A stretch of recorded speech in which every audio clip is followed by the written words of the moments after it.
All right, it's the podcast your mother warned you about, the 8-Bit Podcast. Welcome, folks, to Pissing in the Livestream, number 4, the search for more slags. I am the mighty El Chaos. Joining me, as always, the mighty Alpha Omega Sin.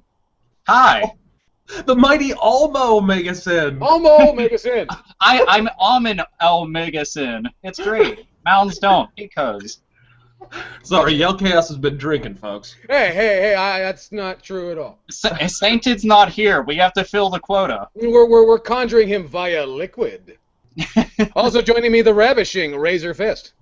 Hello, welcome to the only podcast where we can devote 3 full episodes to bashing the Xbox One and still be considered Microsoft fanboys.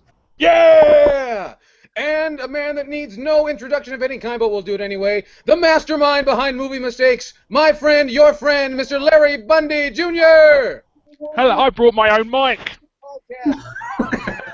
And it works! Yes. It actually Hello. works! Did you bring a proper gaming headset? That's fantastic of you. We thank you for your preparation, Larry. But anyway, folks, we got a big show for you today. A king-size show. We're going to be fielding your comments, your questions, your concerns, all that sort of thing. But before we go anywhere, we're going to let the question box fill up just a little bit because Razor Fist says it's time to discuss the Call of Spacey. Razor Fist, am I right in understanding that the answer to the declining Call of Duty sales is going to be the one and only Kevin Spacey? It's going to be Call of Spacey and also turning the entire game into Halo. Okay, let's be real. It's Halo now, all right? Because you can only go so far into the future before you're just flat out playing Halo. That's just kind of how it works. All we need is a fucking warthog and a semi-naked blue chick who's transparent. You know, I don't know. That's all I'm seeing, folks. Well, I got the impression they're jumping into Titanfall territory here. I mean, all they're missing is the giant robots, really, in this. That's true. Yeah, very much. The further they creep into the future, the more it just keeps eclipsing into, you know, Gears of War, Halo, whatever territory. And at some point, it just becomes a superfluity. But you know, superfluous first-person shooters on the fucking video game market. I mean, good lord. Well, there's only so many times you can fight the Nazis or the Taliban in a first-person shooter. Or zombie Nazis. Yeah. I didn't realize that undead Nazis were apparently like the only thing that we could fight. So it's kind of interesting that that's their go-to. But admittedly, zombies mode, I think that they ought to, if they want to impress me, just make a game based around something like zombies mode, where they actually put effort into it. I might give a fuck. No, dude, we were talking about... we were just talking about before the show, fucking, they just need to make a first-person shooter that's just... Never mind Kevin Spacey. Like, what I don't understand is why they were thinking, you know, we've got an action-oriented audience that likes to swill Heineken and go to frat parties and stand around a keg with a red plastic cup. Like, you know what actor would really wrangle those people? Johnny Knoxville. Spacey. I think that's the one. Yeah, Kevin Spacey is the way to go there. Like that I don't get. Get Schwarzenegger or Stallone. You know, like get Chuck Norris. The idea of having, I can say this: Call of Duty, I've pretty much just been bored with for the past I don't know how many titles. But if they decided that they were going to take the reins and go roll over the top, kind of like a certain other first-person shooter franchise that we were talking about previously, a la Far Cry, and just don't give a shit anymore, and just go apeshit. Like, imagine Expendables the game, but not really Expendables. Just they don't give a crap anymore. They just want you to have fun. Well, I think they've got. I think they've got the don't give a shit anymore covered pretty well. Oh, but every other aspect. Well, I was gonna say they don't give a shit, but. Man, money's really fucking awesome. So we can keep printing the same thing over and over. They did have Kiefer Sutherland in World at War. Right. Dude, I've gotten so much shit for not saying anything nice about Call of Duty. I'm like, okay, I can say plenty of nice things. They had 2 good modes that showed that they want to be innovative, but not really try that much. No, what about their greatest feature? You can turn them the fuck off. That is true. Yo, Chaos almost fucking spit his beer out. hey, even I stand in awe of a highly, an underrated feature. It was the best feature in Final Fantasy 13. That's Fucking all. money well spent. Yeah. Final Fantasy 13 makes for a good coaster, though. This right here can create rings on a table. Just put Final Fantasy 13 on there. There you go. No more fucking problem. Excellent. Finally, coasters can give you status.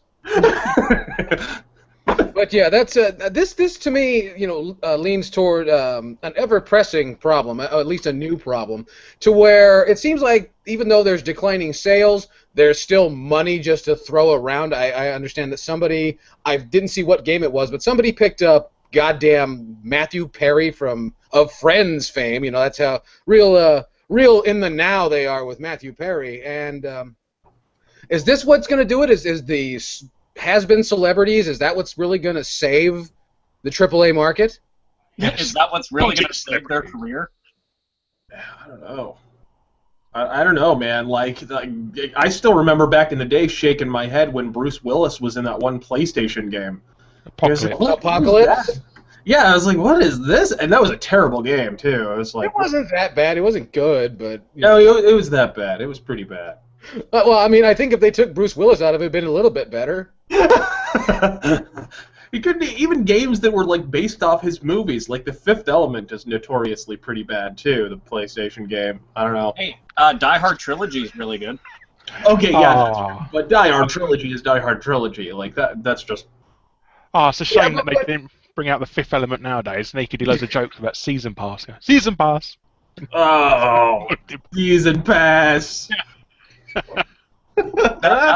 You know what's really bad? I could see that happening. Like, I actually see all the promotional swags and right at on the fucking front. Oh, that kind of kills me inside a little bit. Like, I'd like going into the store and having to peel off all the fucking grime and dirt while I go in there. And it's do you want to pre-order it? You'll get this stuff that's on the disc for free. It's like, really? Shit. Look at that. That's but Die Hard Trilogy, play that shit with the Justifier gun on PS1, so you can actually play the little shooting game like it's supposed to, not with a fucking D-pad. It's amazing. I love it. Excellent. Always excellent. Always. Oh yeah, but we were talking about Call of Spacey. I forgot. Yeah. I really wish they were getting Kevin Bacon so we could call it the Call of Bacon. Yes. That just see, Razor Fist has like a quarter chub right now just from bacon. This is so far the best pissing in the live stream ever. But all I have to ask is where is this game set? Fucking Uncanny Valley. Because what is with his face? He's it's just how he looks. Plastic cyborg spacey clone. Yeah, there's just some eerie stuff going on there, man. I don't know.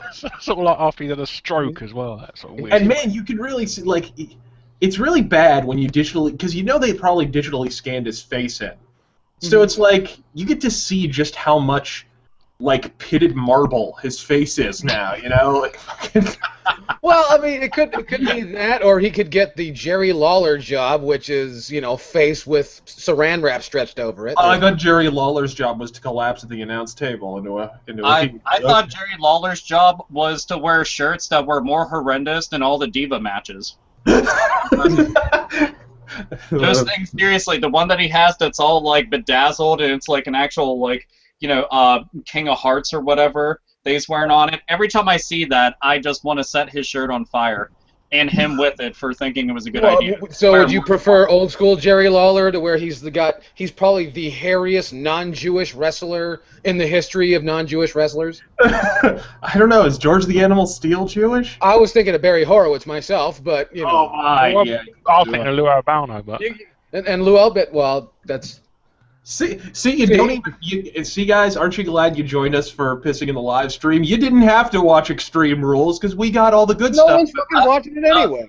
Yeah, for everybody that's what about Extreme Rules? I can already just tell you that you'll find out within a couple hours on Raw anyway, and on top of that, Daniel Bryan's going to retain the belt anyway because they'll never fucking give a title run to Kane ever in a million fucking years. So you're not missing anything. Well, and am I to understand? I don't want to get off topic, but fuck it, that's what we do here. Am I understand? There's only one. Now, Extreme Rules means no rules, right?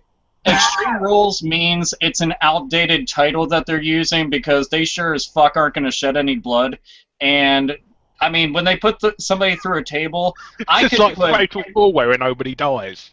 Yeah, like there's nothing extreme about it. They're saying what is it? They're gonna have a cage match with Bray Wyatt and John Cena, and it's funny because they try to keep on building John Cena as this real extreme guy, and I don't think they have any fucking clue what extreme is anymore, or they're just trying to. Like, I think that, or they're trying to reinvent what I mean, it might be extreme to people who don't know that a table is a shock absorber.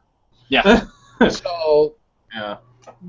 I don't want to rate or anything. If you want to see extreme, oh god, who was it? I'm trying to remember. I think it was Sheamus when he first showed up, and he like obliterated Jamie Noble right outside, like on the fucking floor. He like just like power bombed him. I can't remember who the fuck it was. I want to say it's Sheamus, but yeah, that was like Jamie Noble's last on-air match. But he looked like a fucking pretzel being just smashed around, just all fucked up. I'm like, I thought they were trying to literally kill him, like he owed WWE money.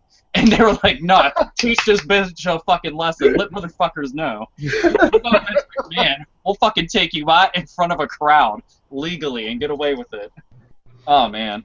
That shit was amazing. But yeah, and it's as if, like, they own all the rights to ECW, yet they're trying to say that John Cena is extreme.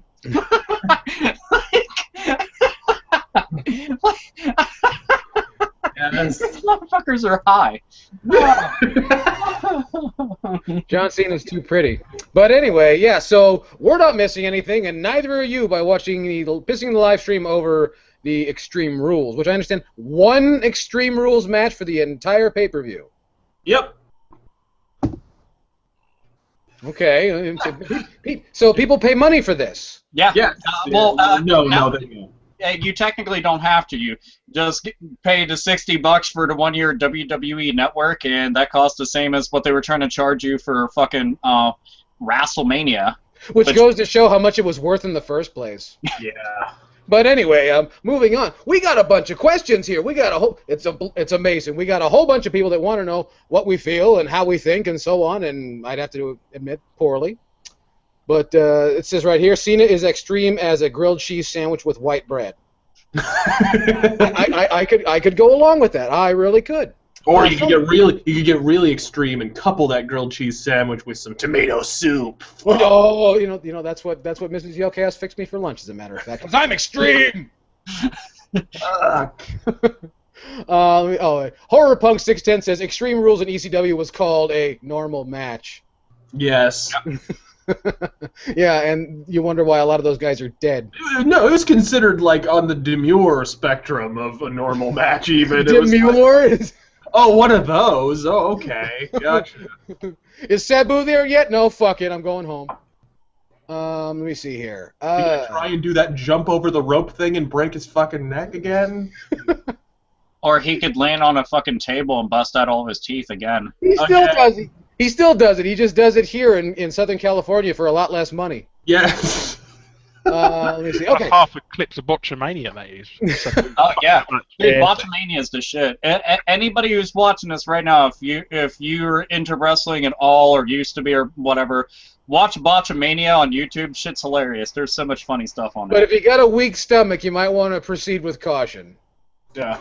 Let me see here. Oh, it's CZW Mania. You got to watch. That's the Oh nasty. Christ! Please don't. CZW gets fucking like CZW gets absolutely ridiculous sometimes. It's not even extreme. It's one of those things you're just like, stop. Just No, it's not. Just like you're in a freaking bingo hall. Like you're not even. No, they're in a skating rink. You're in a school gym.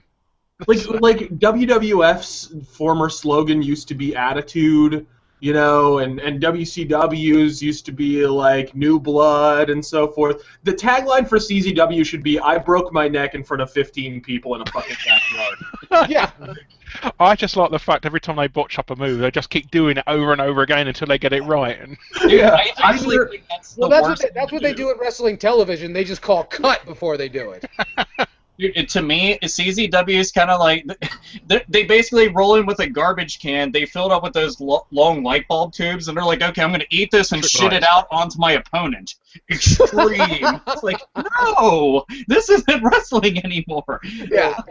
I almost turned myself into a quadriplegic, and all I got was this lousy CZW contract. They've had lawnmower matches where they fight each other with lawnmowers that are spinning. Yeah, well. those are the ones that get nearly decapitated, and then they get like $25 and a hot dog afterwards.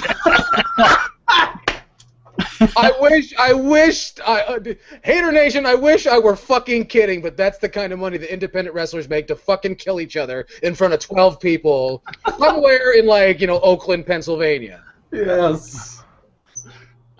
See, Alpha Omega's, and he's been to those shows. He's seen somebody almost fucking die on a floor for $17 and a Coke. Dude, we like here in Pittsburgh, we had all the ECW shows like show up around there, and I've gone to them. Some of the shit that they did, like I've seen dudes go up on top of the rafters, and the rafters, they can go up like 10, 15 feet or seats high, and then somebody jumps off, and they kind of miss the table, so all they're hitting is concrete. Floor. That's it. That's all you're getting is floor, and a body isn't supposed to do that. And then they get up real slow, and they're like, "Fuck!" they're fucking done. It's like, what the fuck do you do with the match now? Yeah, and they're supposed to go over. They're supposed to win. Yeah, so then they're just like, call out anybody. Just bring in random people and have them fight for fun. Fuck it, anyone. Bring in the refs. You know what? Bring in the crowd. It doesn't matter. Turn it to a riot. Just throw a couple of chairs in the ring. That'll end the match. Yeah, then you have to officiate it using the Virgil Reynolds amendment. Yeah. It's nice to see that after 2,000 years we're still having gladiatorial matches, though. I mean, yeah.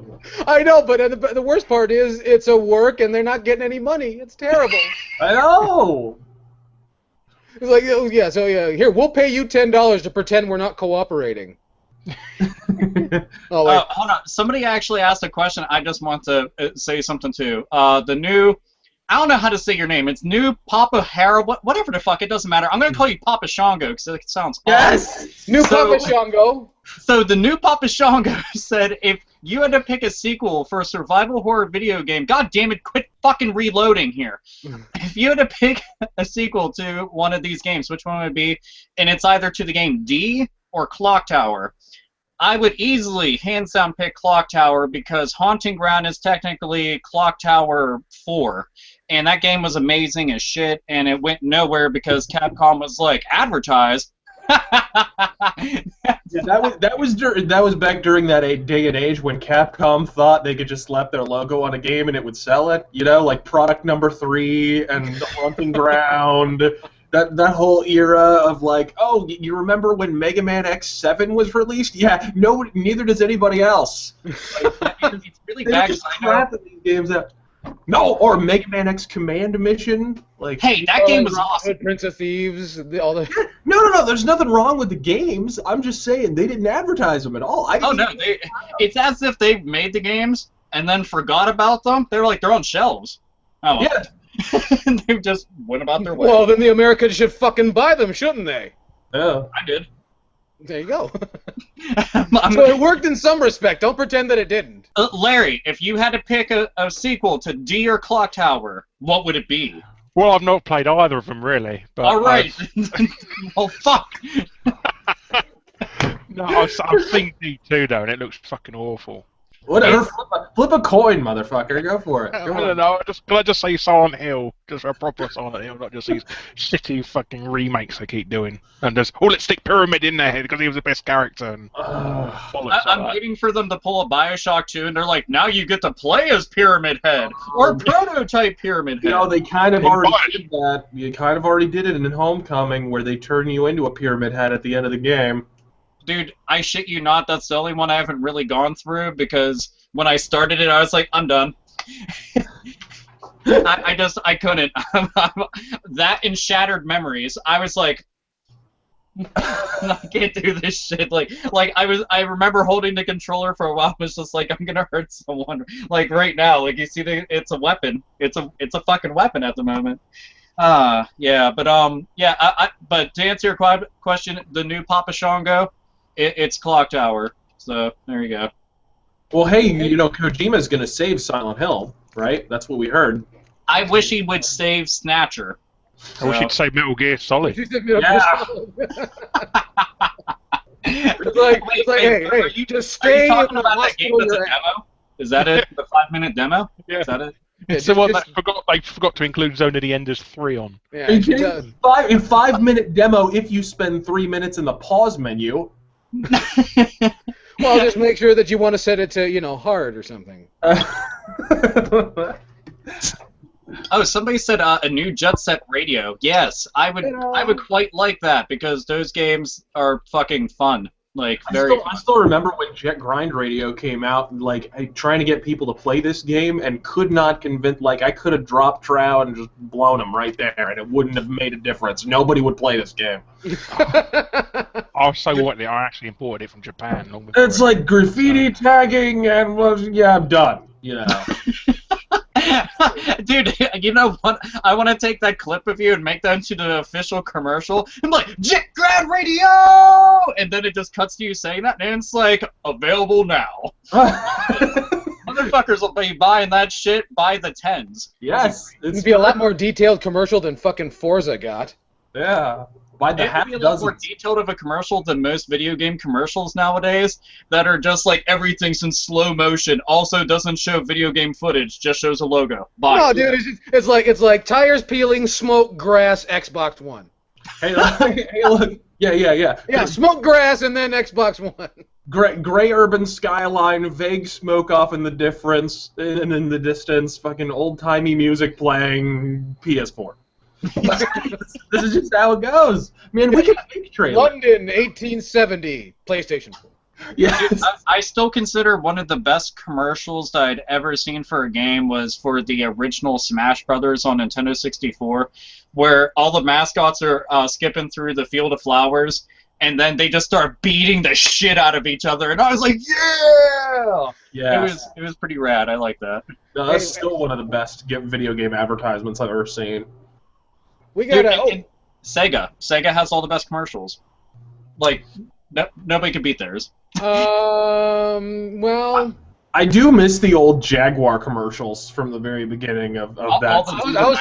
I missed the fucking, what was it, the Saturn commercials. The Saturn commercials were easily something that looked like they were put together by goddamn Peter Gabriel. They were just so bitches with horns, and I don't know what they were selling, but was it a book? Kind of like the beginning of the GameCube, dude. You remember those arts? GameCube was pretty not quite to where the Saturn got though, but GameCube, I still remember that first GameCube advertisement. I was like, is this a Marilyn Manson video, or like there's a random chick with black hair in a white room? Like what? Well, and there was a massive departure from what they did to advertise the N64. If you remember the video cassette you could get from Toys R Us or whatever, and it was an in-depth interview with some asshole you've never fucking heard of, working on some game that's just plain not going to come out, and it was like, yes, and here in Simi Valley, this is my couch, and shit like that. So they had to mix it up somehow. Larry, do you happen to have any favorite game commercials? Because I know that you might actually get commercials that we haven't seen. They got way different commercials over there. Oh yeah, they when Acclaim was around, they used to do really weird shit in that. Like they offered to pay anybody's if anybody's got a relative that died, they'd give them pay for the whole funeral and the headstone as long as they advertise the new what's that name? What's that game they released? Shadow Man. If you put a big advertising for Shadow Man if you put Shadow Man on the headstone, they'll pay for it all for free. That would have been a lot cheaper than a funeral too. Yes. Dude, I did not fucking know that. You have to message me with the info for that because that's fucking awesome. Yeah. And Shadow Man, I still remember that game was butts. That game was terrible. Well, the other sequels, they couldn't have been that bad. So. Yeah, well, that doesn't mean just because people bought it doesn't mean it was good. It was popular. Come on, how many fucking Godsmack albums are there? Jesus Christ, come on. And keep in mind, I was at the dollar store earlier because I had to go pick up some stuff, and they had a bin with CDs in it, and it had Creed's greatest hits. I had a good fucking laugh. Wait. That track's got to be like 3 tracks long. Dude, no shit. I was like, is this just like a blooper reel or something? Is it a big cake with CDR written on it? Wait, are these the tracks where he actually opened his mouth to sing? Is that what that is? Yeah. It should have probably came with God. What was it? The fucking lead singer of it. I think that he actually blew somebody to get a fucking 6-pack of beer one time and admitted this to people. And I'm like, is it just that video? Like, is it like a fucking little terrible video clip of that? And that's Creed's greatest hits. I'm like, there you go. It's fucking great. Oh man. But let's see. So. You had the Shadow Man commercial. Did you guys have anything else that was like just fucking awesome or over the top? They offered somebody, I think it's like $10,000 and a free copy if you changed your name to Torok for a year. I would do it, and I wouldn't need paid just so I could be like.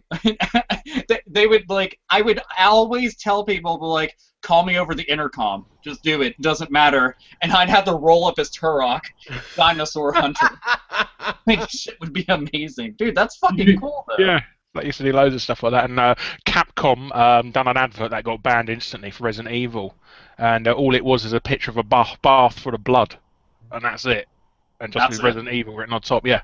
So they're trying to freak people out and that, and it got banned instantly because apparently some like woman got murdered the same day and that, and it's all over the news, and she was killed in a bath or something. So I can't remember something like that. But that is such a lame reason. Dude, that is a lame reason. I thought it was gonna be like Tampax Pearl was pissed off because they were mocking a bunch of people.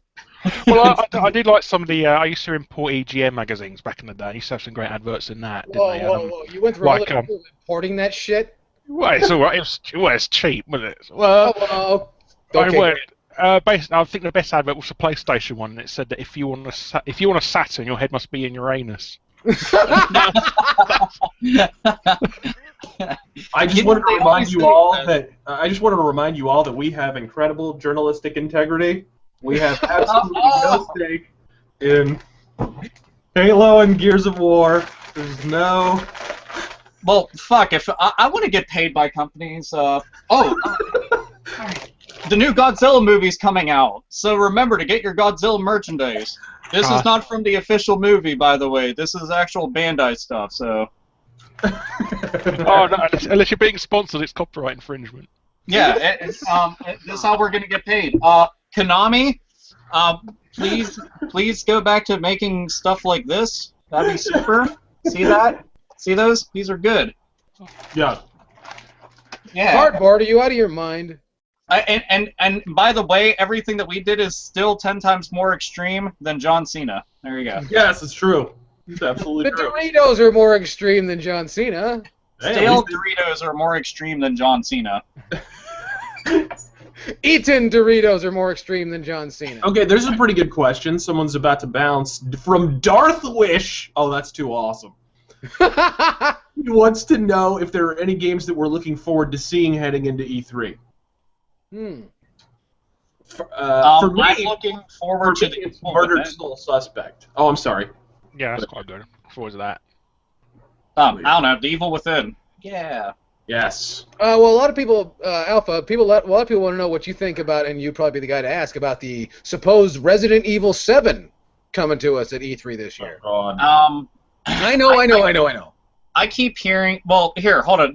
I'll answer that, but let's go with the E3 question first. Like, what all games do you guys want to see at E3? What games are you hoping at E3 or? Yeah. Oh, okay.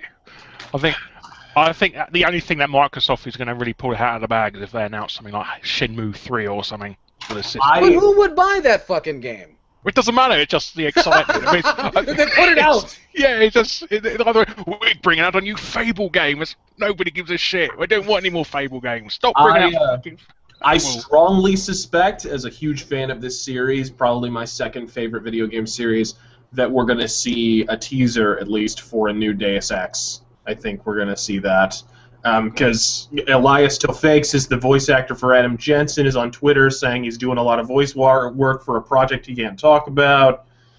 They recently trademarked, Square Enix recently trademarked like 5 different Deus Ex related IPs and stuff, so I strongly believe it'll be Deus Ex, and if that's the case, then I want to see some Deus Ex shit, goddammit. Well, they might, maybe a new Tomb Raider they might announce as well, because they... Yeah, don't even ask me, just cram it right in there. If there is going to be a game that I'd like to see, like, on like a fucking wish list of things, I mean, it's not going to be like top game of all time, oh my god, I wish, but it's something that is within reason. Fucking crack the whip, Nintendo, get Sega making another F-Zero. We've said it multiple times on this podcast, but seriously, an F-Zero game.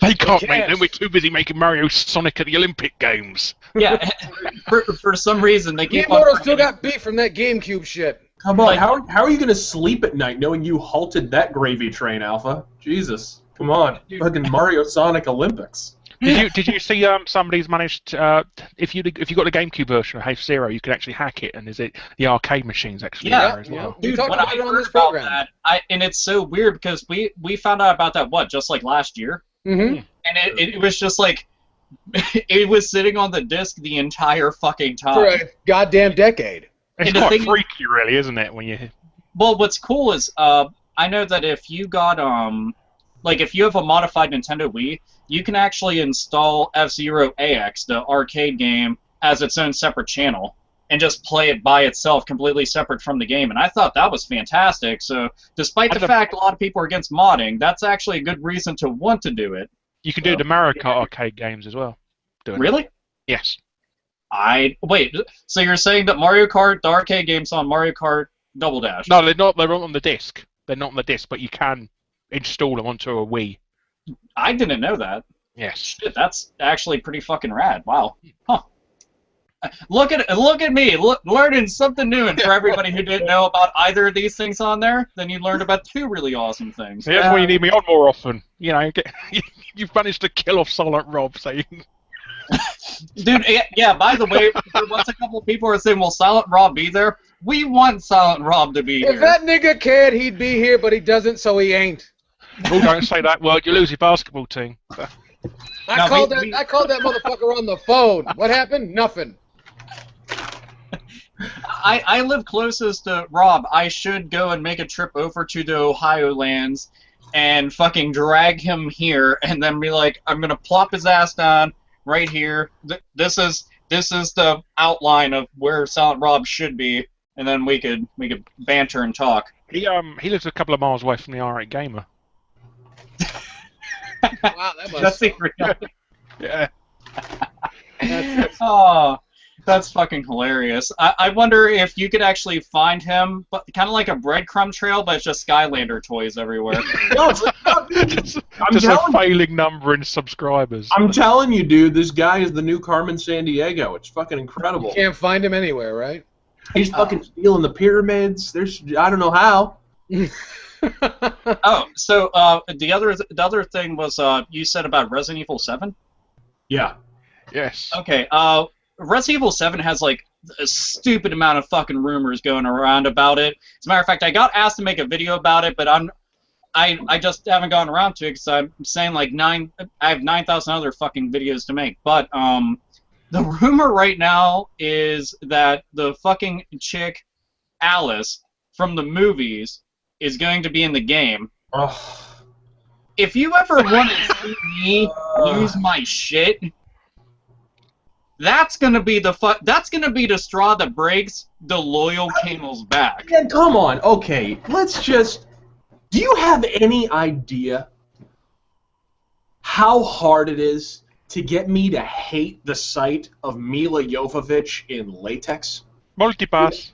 Like, do you have any idea how bad a movie has to be for me to hate Mila Jovovich running around with guns and, like, skin-tight latex and a fucking bustier and shit? Like, that's how bad these fucking movies are. And you're gonna try and put her in the fucking game now. Jesus Christ! Like, what? The worst part about it is the only thing I could see her character fitting into that's Capcom related and making any sense is that fucking game PN03 on GameCube. That's what she looks like now, dude. Yeah, that's the only thing her character and herself that would fit into. Or if they decided that they had 1 week to develop a Devil May Cry game, so then they just make that because it would be of the same exact quality. Your cat away, by the way. Yeah, she jumps up on a chair the entire time. By the way, everyone, I had my actual cat sitting on my lap, and then my brother's cat behind me, and I look like the crazy cat lady, but I'm the crazy metal cat guy or something. I don't know. I don't have actual demons, so yeah. Pussy Riot. Yeah, King of Pussy. But it's just one of those things. All I want is Resident Evil 7 to be almost exactly like the remake on GameCube, but to control like Resident Evil Revelations. Give me that, the same atmosphere, the same exact horror, the same exact scares, same exact environment. Give me the better fucking control. You will make me the happiest motherfucker alive. If you pull some stupid shit, like putting that dumb fucking character from the movies into this, you're a fucking lost cause. That's all I know. I just think they've painted themselves into such a corner of the series with the plot on that. It really needs a reboot more than another sequel. It's kind of weird, but I feel like a prequel would actually do them a lot of good. They've already done that, haven't they? Resident Evil 0, Resident Evil on a train. Well, I think they're at a point where they need to. Zombies on a plane. I think this is one of those series that is officially at a point where it's time to take a breath. Like, because 6 was so fucking mind-bendingly horrendous. Like, I can't even fathom how bad that game was. So you really I think they're at a point where it's time for a comma, guys. Like, before we make another game, let's wait for somebody to get inspired to make another game. Right. Well, I think they fucked up getting rid of Umbrella as well in this series. Well, yeah, and it's going to get more and more ridiculous, like the plot line. I mean, I still have no fucking clue, like, how anything in Resident Evil 6 happened in terms of plot. Like, how do they string 6 games out of this plot line anyways? Like, seriously, it just gets more and more goddamn ridiculous. And it's one thing if it's like Resident Evil 5, where the whole game is absurd and over the top, and there's racist. Yeah, flagrantly racist, and Michael's explosions everywhere. But Resident Evil 6 actually tried to get you to take it seriously at times, and it was like not happening.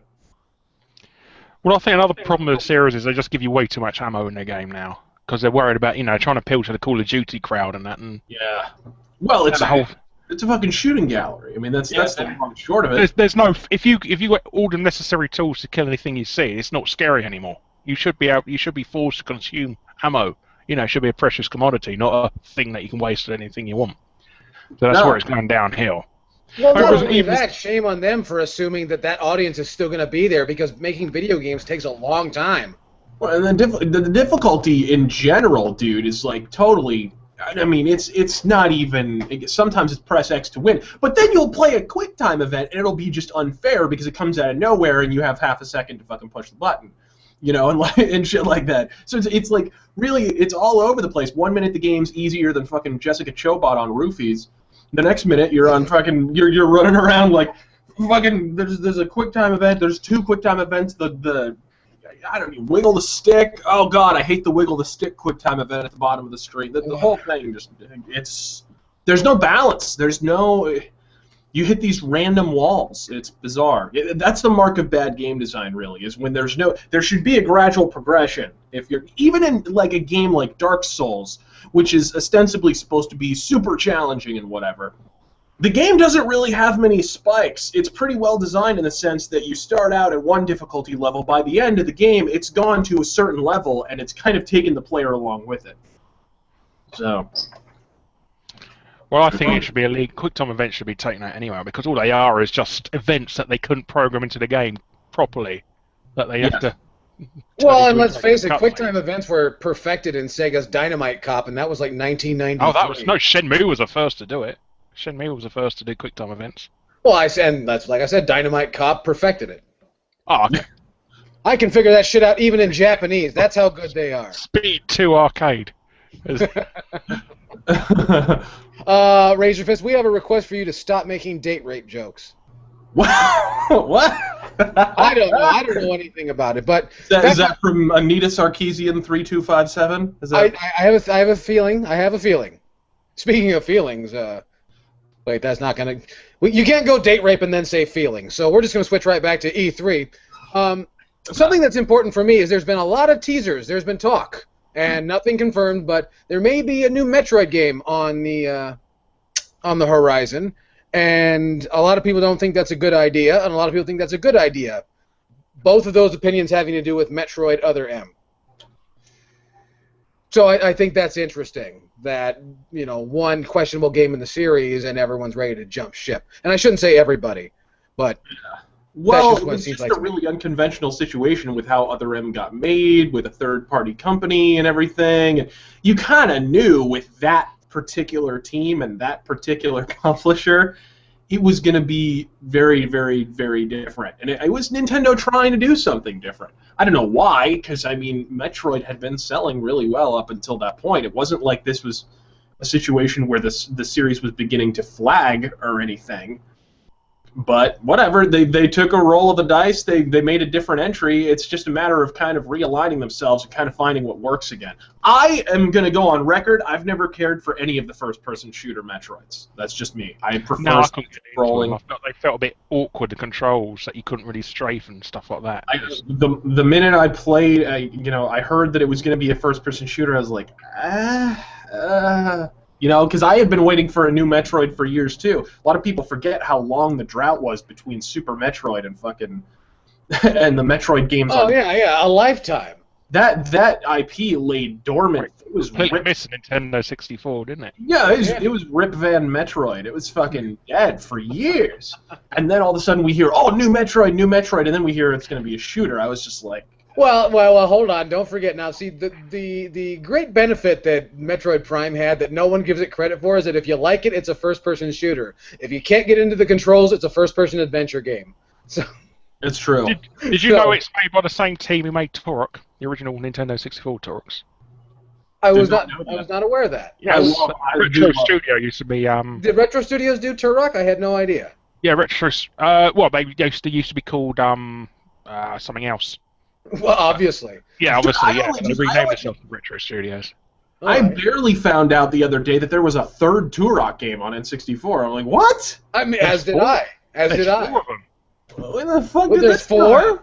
Yeah, there was a multiplayer only one. There was and multiplayer Rage Wars. If I could just call your attention to Alpha Omega Sin with his white fluffy cat, you are a monocle and a moon laser away from being a Bond villain right now. He's a bracelet away from being Dr. Claw. Yeah, I was gonna say, yeah, I need the fucking gauntlet like Dr. Claw and shit. I'll get your gadget next time. After I pet my kitty. Yeah. Always pet the kitty first. Expect your gadget. That was fucking everybody. Perfect. Get you next time, Inspector Gadget. Next time. Okay, so here's the deal, Larry. You have to talk like that the entire live stream. I'll give it 10 minutes before I start coughing blood, though. And we'll be thankful for those 10 minutes. Let me see here. But back to what we were talking about at looking forward E3. to Titanfall 2. Dude, you should make that into a commercial. Okay, wait. When are you gonna do movie mistakes for the Inspector Gadget movies? Probably never, because they're shit. Well, but look, I should never do Inspector Gadget movies. Are fucking awful. Out there, they fucking Matthew Broderick, fucking useless. And French Stewart. From the front, yeah. French Stewart can suck my dick. Dude, it sounds like you're gargling hot coals from a grill. Yeah. Fucking awesome. Are you trying to do Tom Waits? No, that's the claw. Okay. Not the hoodie claw. I'll get you next time in Penelope's pit stop. I'll get you next time, Penelope's pit stop. Next time. That reminds me. Wacky Races on Nintendo, like 8-bit Nintendo. That's a fun-ass game. If you can find it, you should play it. And if not, just go the cheap route like me and download a ROM. It's a good game. You should have a look at the unreleased Genesis version as well. It's got like 3D graphics, early sort of CG. It's a bit very Mario Kart-like, yeah. Huh? I didn't even know. Damn. And it's unreleased. Yes, it's got this sort of Mode 7 type thing going on with it. It's never released, yes. Is this all you have me on for? It's just making you That's go silent. precisely what it was. And New finding out information. I think it's kind of cool because you bring up stuff I'm like, I didn't even know about this. See, for us, Larry is like this well of knowledge and shit we just didn't know about. Finally having English people on this show is paying off. Hold on, somebody in the comment section made a hashtag of date rape, and I just have to. Wow. Well, I mean, look at the bright side. At least you're buying dinner first. That helps. It softens the blow. And by the way, now that I have mentioned a hashtag, I am officially Michael Cole. And, no, wait, don't forget to tell them about the hate. Don't forget to tell them about the HateBit app. Yeah. Oh, and show everybody how to use it very slowly, and then fuck up several times while doing it. Yeah, you can browse. You can browse through our Slags store. Yeah, and you get a blue screen while you're at it. Let me see here. Larry, it's being requested that you do the rest of the show with the Dr. Claw voice. Oh, doesn't it get annoying after 10 well, seconds? I know. Well, it's late there. Leave Larry alone. Oh, okay, I'll do a bit more if you want, but No, well, you don't have to if you don't want to. I won't be talking to anybody for about a week afterwards. But Gonna delay all your videos. Let me see here. You're watching a hate podcast. Dude, we might actually have to record that just so we can use it in part of the intro. I think that'd be fucking awesome. Let me see here. Now everyone's just talking about Alpha Omega Sin's cat. I mean, Loki is a bad motherfucker. I talk about him a lot too. He's amazing. Let me see here. I'm trying to find something because everyone's just talking. While you're looking, I'm gonna ramble and say some stupid shit that nobody cares about. No, so I found Loki when he was a baby kitten. Literally could fit in like the palm. A baby kitten as opposed to an adult kitten. Well, the ones that just won't leave home. But he was outside of a library. Keep going through your refrigerator. I didn't have the internet back then, so I needed to go to the library to get internet, and then I heard meowing, and then I went out there, and there he was, and he hopped in my hand, and I took him home, and here I am, like 7 years later, with my cat. Cats are amazing like that, aren't they? Yes, they choose their owners, not the other way around. Yeah. Well, yeah, true. The fact of the matter is, if you're a cat owner, you don't have a cat. A cat has you. That's true. Yeah. And they'd kill you if they could operate the can opener. Well, they said did you ever see that Life After People show off on Discovery? I heard about it and didn't see it. What about it? Okay. Well, basically, they said that if every human on the planet disappeared, it'll be cats that would take over the Earth. There's plenty of them. I was going to say, technically, we've already gotten to play a simulation of that through the game Tokyo Jungle, which honestly is kind of a fun game. It's repetitive as shit, but it's just so fucking random. Like, I had a cat, and I took down a moose, and it was awesome. Okay, I felt accomplished. Okay, I think this is important. Larry, they are requesting that you say the word date rape in your Dr. Claw voice. It's time for date rape. Money well spent right here on the HateBit podcast. I like it when they lie still. Okay, someone is asking about classic JRPGs, about Bravely Default Success and what we think about the classic JRPG. I already shot my wallet on this on all over it. You did everywhere. But how about you, fine folks? I know Carrie Martell must be crying about the return of the phrase. So. I'm sure he is. And I'm sure his 12 subscribers are guessing it. Not all of them, just most of them. All 12 of them? Yeah. His 12 dupe accounts. But anyway, So, Larry, we haven't gotten to hear you yammer on about some JRPGs. Oh, I'm useless at though. I don't really play them, to be honest. I think the last... I can't remember the last one I played. Seriously, I'll buy them. I buy them, but I don't really play them. I don't know why. Oh, well. I think most of my games are developed either in the US or the UK. I don't know why. I'm just boring on games in the UK. Amazing. They do, yes. It's rare. They bring out all that shovelware for the Kinect. Yeah, he doesn't. whoa, yeah, and then all that stuff, and before you know it, Star Wars. You don't buy Japanese games, Larry? I don't know. That viewpoint. I bought Persona. A little bit slanted. I bought Persona. I brought Persona 4 Arena the other day because it was in the bargain bin, but if that counts. Dude, I haven't even touched that. Like, I'd like Persona 4, but I haven't touched that because, frankly, I'm kind of reserving myself for the next Guilty Gear.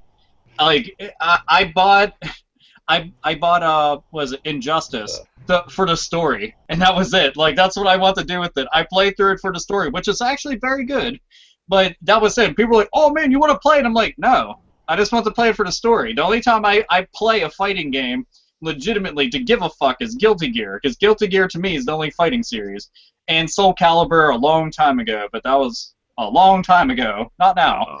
Yeah, Guilty Gear. XRD. So were you a Mortal Kombat or Street Fighter fan in the 90s? I was a big fan of it. It's just I don't. No, which one were you into though? Out of Street Fighter? Oh, he was all about the Eternal Champions. That's what.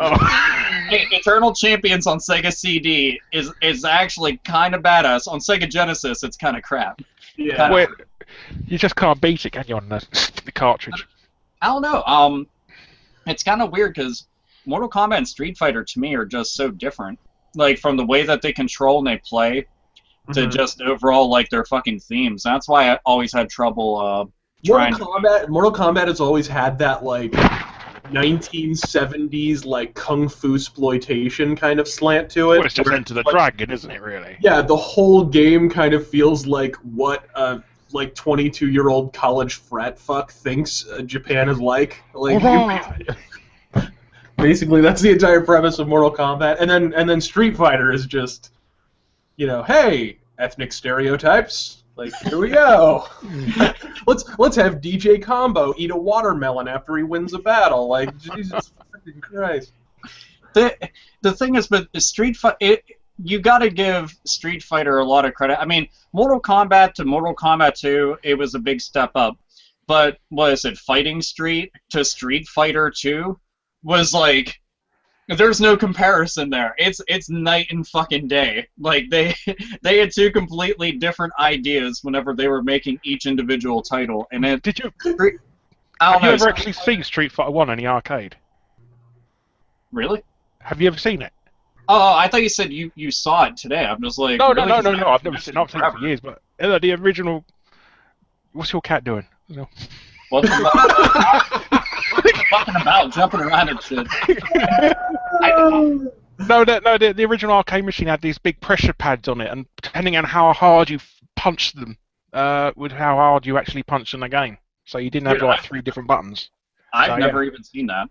So yeah, that's how they done it. But basically, everybody used to punch so hard, and it used to break through the foam. Are you ready? Are you ready for this, Alpha? Some genius in the fucking comments says you're a pussy magnet, Alpha. Go! Dog will hunt! Currently, my cat is trying to go after a fucking Sharpie marker on my game shelf. That's what's so amazing, and she's about to knock over my Alice figure, which, by the way, Alice Madness Returns. Everybody should play that game. Not Alice from Resident Evil. No, God, fucking no. It just, all I know is when or if that happens, I don't know what's gonna happen. I will probably be locked up at that point. They'll just whisk me away in my fucking insane asylum jacket that's custom tailored. We can only pray it'll be on this DLC, Alice. So. I don't give a fuck what they do with it. They can do the shadiest, shittiest, most horrendous back alley bullshit tactics with that game, and I will applaud every effort just because of what it is. I'm like, that's fine. The worst. On the other thing, wait. Somebody said Alpha Omega Sin, Milia, May, or Ino. Simple. Ino. Ino comes out with a fucking guitar, starts shredding, and actually crushes a motherfucker with the entire set that she's playing at. That's pretty cool in itself. Also, every cosplayer that I got to see whenever I went to conventions of her were hotter than fuck, so I was like, yeah. Oh, I was going to say the other thing is that Capcom are losing so much money that Alice will probably be Jill Valentine in a hat. Honestly, yeah. I had talked to somebody like quite a few years ago. It's like, I wonder when they're going to make an adaptation of Resident Evil movies into video game form. And now, in retrospect, I'm like, I want to go back into that conversation and edit the entire thing so that I can talk about how it will be the beginning of the fall of man. What is your main character on Guilty Gear, anyways? The very first character I played as, which is right on the cover too, Soul Bad Guy.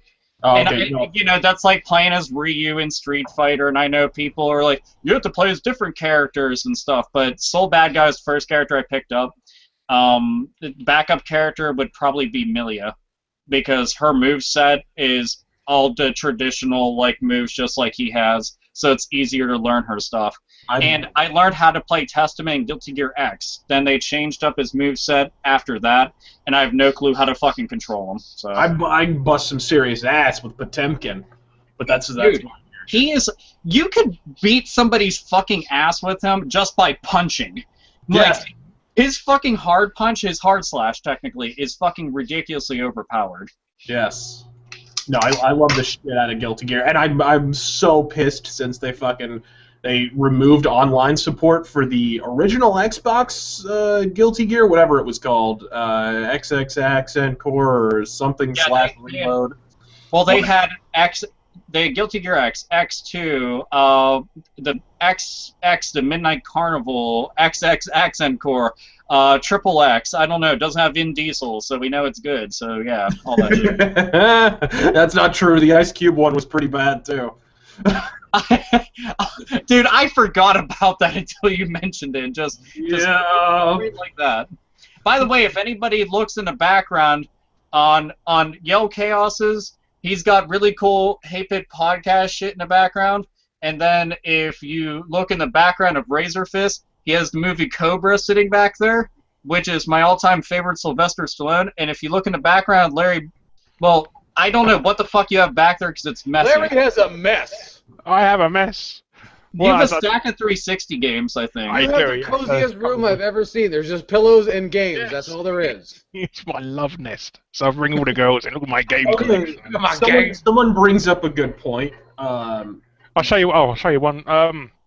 If you look over here, well, something I never show in my videos is I've got a Ninja Turtles arcade machine now on the cover and stuff. So yeah, that's fucking awesome. My Dreamcast collection up there as well. Fuck you! How dare you be cooler than us on our own show? And also over there is my my stuff. Dude, you actually have a lot more games than I thought you owned. Holy fuck! Yeah, I just haven't got very much space to display it all, and I've got loads of arcade machines outside as well. That's fucking impressive. I just like the random stack that you have beside the door, though, because in a way it looks like that's what you use to prop it open. No, that's what I just... Like, they're just there because I'm too lazy to move them, that's all. Oh, yeah. Wait, what? Somebody was going to bring up a question that was getting asked in the comments. I'm sorry, what? Who or Yo Chaos was bringing up a question about... No. That was Mr. Fist. Mr. Fist, what's going on in the comment section aside from the hashtag Alpha's Kitchen being trending here in the YouTube? That's a big deal right there. Is Alpha's Kitchen? They love that kitchen. No, let's see here. Well, first off, thoughts. Well, I actually haven't played it. Thoughts on Mighty Number 9? I haven't played it either. I wasn't aware it was out. I knew that there was some bitch. There was a bitch. It's not out yet. They have shown gameplay footage of it, though. I mean, it's still early, and they've been showing off a lot of the designs of the, I guess, the other number 9 monster robot, whatever the fuck you want to call them. But it looks good. I mean, it looks like Mega Man with the same, graphical representation as, like, say, Mighty Switch Force. It actually reminded me of the PSP remakes in a way, but just a lot nicer, like a whole fuck ton nicer. Yeah. I'm not taking anything away from those games because I think that they're pretty decent in their own right. But yeah, Mighty Number 9's looking like it's gonna be really polished. I'm excited about it. It's kind of neat to watch. Huh? I said they're taking long enough to make it, so hopefully it'll be polished. Yeah, there's so much fucking drama around a game that may or may not make money. Well, it already got my money, so it doesn't matter. Well then. I shall look forward to getting off BitTorrent. Unfortunately, in keeping with tonight's theme, Alpha Omega Sin likes to pay in rape dollars. I like to wait. What am I raping? he pays in rape dollars. Oh well. Well, that's because he has more rape dollars than anybody else. Wait, hold on. Let's dive into the magnificent wallet of Alpha Omega Sin. You gonna show off the rape How much wallet? money he has. I have, as you can all see, $6. So, $6 rape dollars. yeah, Count them 6. so, if any of you are wondering, don't work at a bank because it's not as great as some people suggest it to be. You could get a much better McDonald's of that. Dude, this wallet is fucking like seen better days though. Like the entire thing is coming apart at the top. It's all cracked here. Like it's literally falling apart. But I mean, it's a Legend of Zelda wallet, and I like it quite a bit. I have $1, so I'm making it rain. How many rupees can you fit in it? I could probably fit a lot. I mean, considering there's no money in there, there's lots of room. That means I could fit tons of shit in there. That'd be great. I have a token from Family Fun Center. I have Dave and Buster cards. So the next time I go That's kind of the same thing. I go back to Dave and Buster's in like 15 years, then I can get more points on there. Yeah, that way you can pay money to play Fruit Ninja. Fuck that game. That shit. Every time I see that they have fucking mobile games in an arcade, I'm like, this shit's free on your phone. Why the fuck are you gonna pay to play it? Okay. Goddammit. So someone brought this up. What are all of our thoughts on Watch Dogs? Because that seems to be the big one that everybody's looking forward to. My thoughts are that game should have come out 4 fucking months ago, and I'm sick and tired of hearing about it. I think they've given us way too much information now that you Yeah, don't give a shit there's about no it anymore. mystique left in this game. Yeah. I've pretty much played the game already. All it is Assassin's Creed set in the modern times, really, now. Yeah, and yeah, exactly. And it makes you more paranoid about the world you live in. Well, you know, and I basically, and I hate to say I told you so. No, I don't. I love it. But I did say, if you'll recall, back to the 8-Bit podcast, when we were doing the E3 weigh-in in 2012, shortly after we had first started, my exact words about Watch Dogs were, hey, it looks like a tech demo. It looks Wait, was it that long ago? It looks like they just kind of put a tech demo together and then slapped a name on it and, you know, whatever.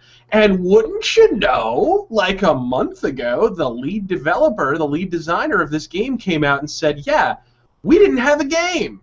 We had a tech demo, and Ubisoft forced us to show it early. So, like, neener, bitch. Like, that was true.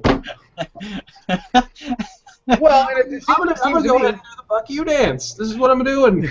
Well, it seems to me that 2012 was definitely the year for a lot of publishers to do that because I think they were trying to curtail a crash. Yeah, people were claiming no, it looks like a full game. What are you talking about, Razorfist? It's just too early. That's all it is. Like, suck my dick. It was a fucking tech demo. I'll be the odd man out. I'm still excited about the game. That's fine. I mean, I'm not saying I'm not excited about the game. I'm just saying. You don't think you've been given too much information about it, then? I absolutely think I've been given too much information. And I don't even care that much. The honest truth, at least for me, I haven't been paying a lot of attention to the game. I watched all the video footage of it like well into last year, and I was like, that looks like it could be pretty cool. And I've been busy with a gajillion other fucking games. Like, did you have you seen the multiplayer video of it? Dude, I will not ever touch the multiplayer ever. Oh. So them well, talking one about good thing. If you got something, if you got an iPhone or a tablet or an iPad and that, you can actually hack into somebody's game and fuck about the traffic lights and that make them crash, things like that. Okay, well that I like a little bit more. If I can make people miserable. Yeah. While they're trying to have a good time, I like that. But I don't do that because then they'll call the SWAT police team on on them you. and stuff. Yeah, you can call the police on them.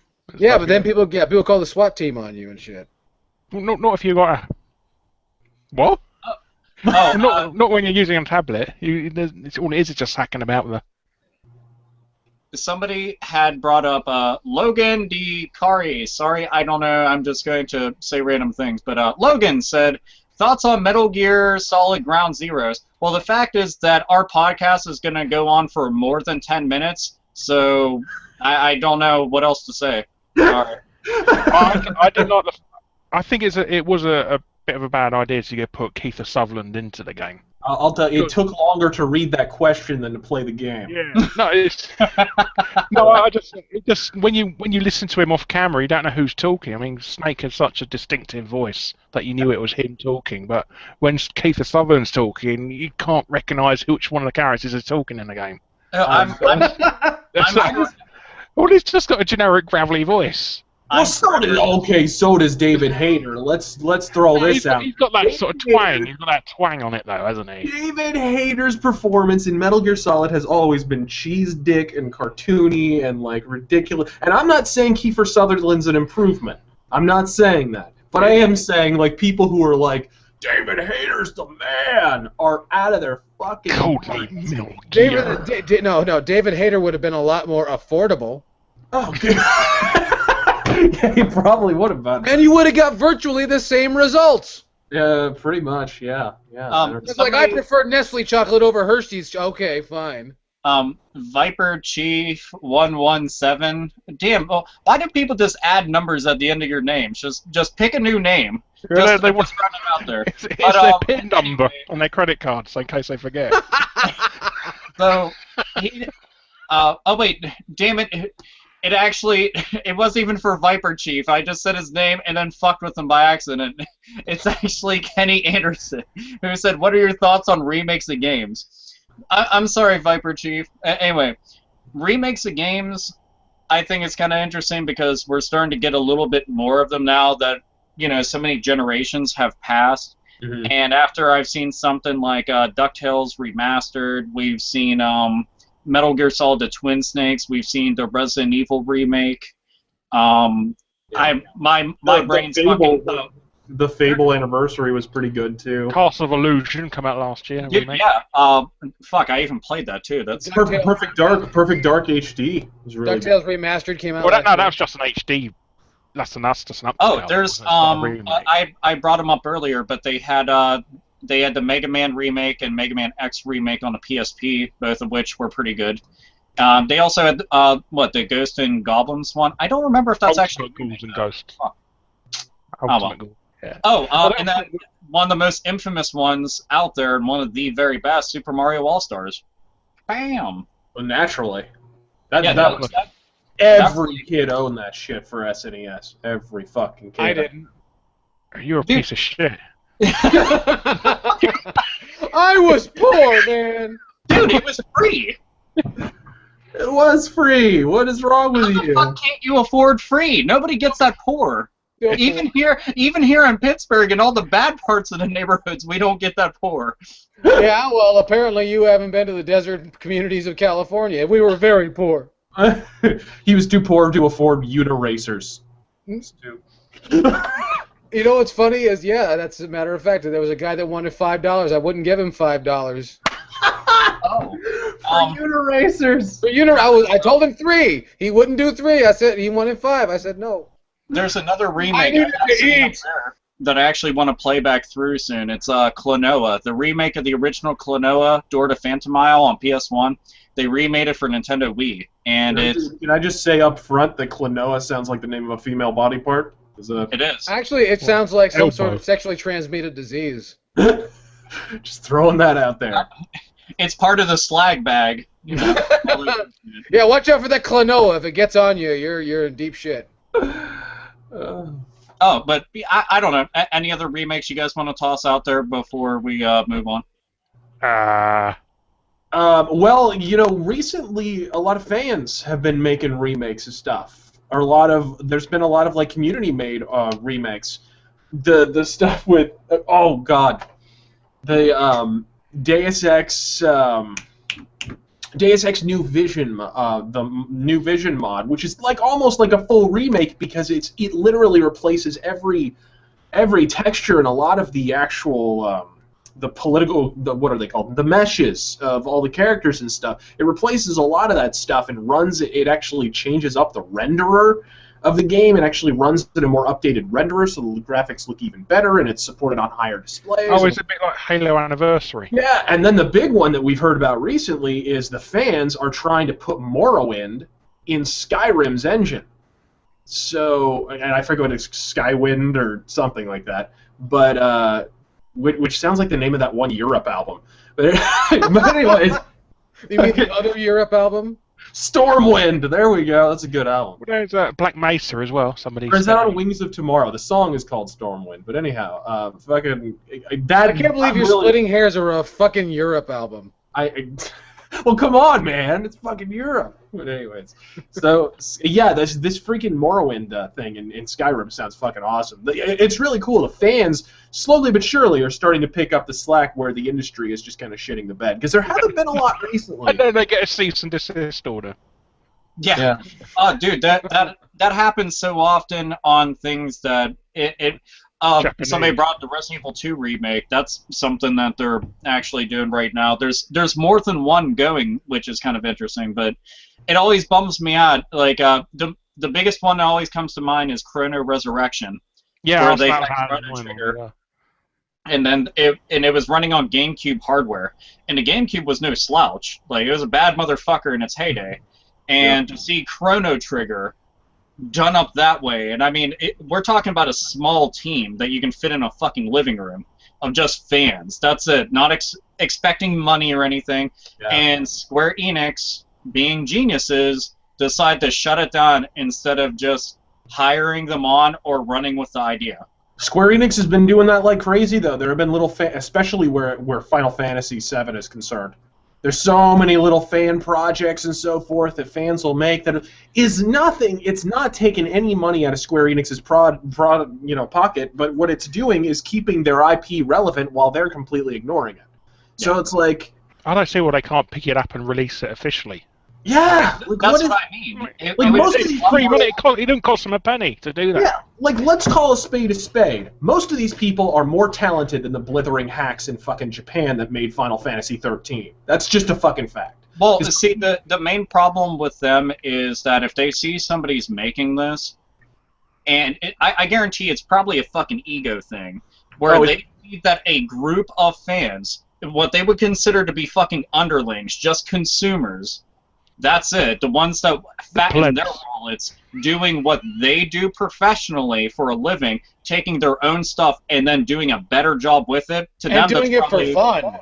Yeah, and they're putting it out just because they are fans. They take it as a slap in the face. To me, I'll always know that there's going to be somebody better than you out there, and that doesn't take anything away from you. It's just how the fucking world works. And you should embrace the fact that people give a shit enough to work that hard on it and to put it out there just for the sake of, we're fans. This is awesome. Well, run with the fucking idea and profit off of it, and then give them their fucking dues. And instead, you get all over it and piss people off. And yet it's like opposite day over in the movie industry, because they're just remakes out the ass. Everything's a fucking remake. Oh, I saw the other day. They're talking about remaking Death Wish over there with Bruce Willis in the starring role. They're remaking Escape from New York. Like, they're remaking The Crow. I'm like, that's like two of the most badass roles I can think of, both of which each character were all black at one point, but still, fuck. The Crow? Come on, man. They're remaking The Crow. That's one of the things, like, I don't give a fuck what anybody says, who has the right to do what. Like, that's fucking irrelevant. The man died for the fucking role, and you're going to fucking basically shit all over his should-have-been legacy. That would have fucking blossomed and exploded after that, but instead you're just going to shit all over it. And we already saw what the Crow sequels were like. As a matter of fact, I'm trying to get The Crow, A City of Angels for PS1 because it's so fucking horrendous. Oh, I got to tell you something funny that happened over here. We had a VHS release of City of Angels, except they spelt it wrong on the cover, on the spine. Was it City of Angles? Yeah, City of Angles. Yeah. Somebody should just put in Kurt Angle's fucking big, gigantic melon all over the place, just floating through the sky. Yeah, it's just Photoshop his head on Eric Draven's face on the fucking cover. But they're doing sequel. The WWE are doing sequels to movies, aren't they? They're doing a new City of Angles. The fucking nobody will be safe on the streets. Nobody. Jingle All the Way too. they're making a they're bringing back the Leprechaun movies. Yeah. And they're putting in the fucking midget pseudo wrestler Hornswoggle. Oh, and let's not talk about that little remake that happened about a month ago that didn't go so fucking RoboCop. RoboFlop. Wait, did that actually come out? I saw it. It's just come out on Blu-ray. Or somebody's leaked it. Wait, somebody liked it enough to put it on Blu-ray? Dude, it didn't even make half of its own budget, and I was just so happy. Yes. Because I wanted that to be a colossal fucking failure. PG-13 RoboFlop?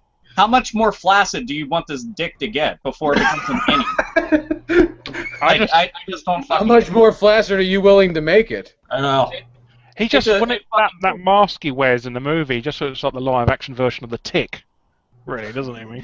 At the end of the day, it looked like a dude in a fucking suit. That's all it looked like. You know what it looked like? He looked like a fucking stunt double for one of the Nolan Batman movies, except for they took the cowl off of him and they took the fucking cape off of him and they gave him a BMX helmet. Oh, it was you could tell that the Nolan Batman movies were like one of the main inspirations for this fucking movie, and it did not work out for him. Did not at all. Well, no, because those movies happened 5, 6, 7 goddamn years ago.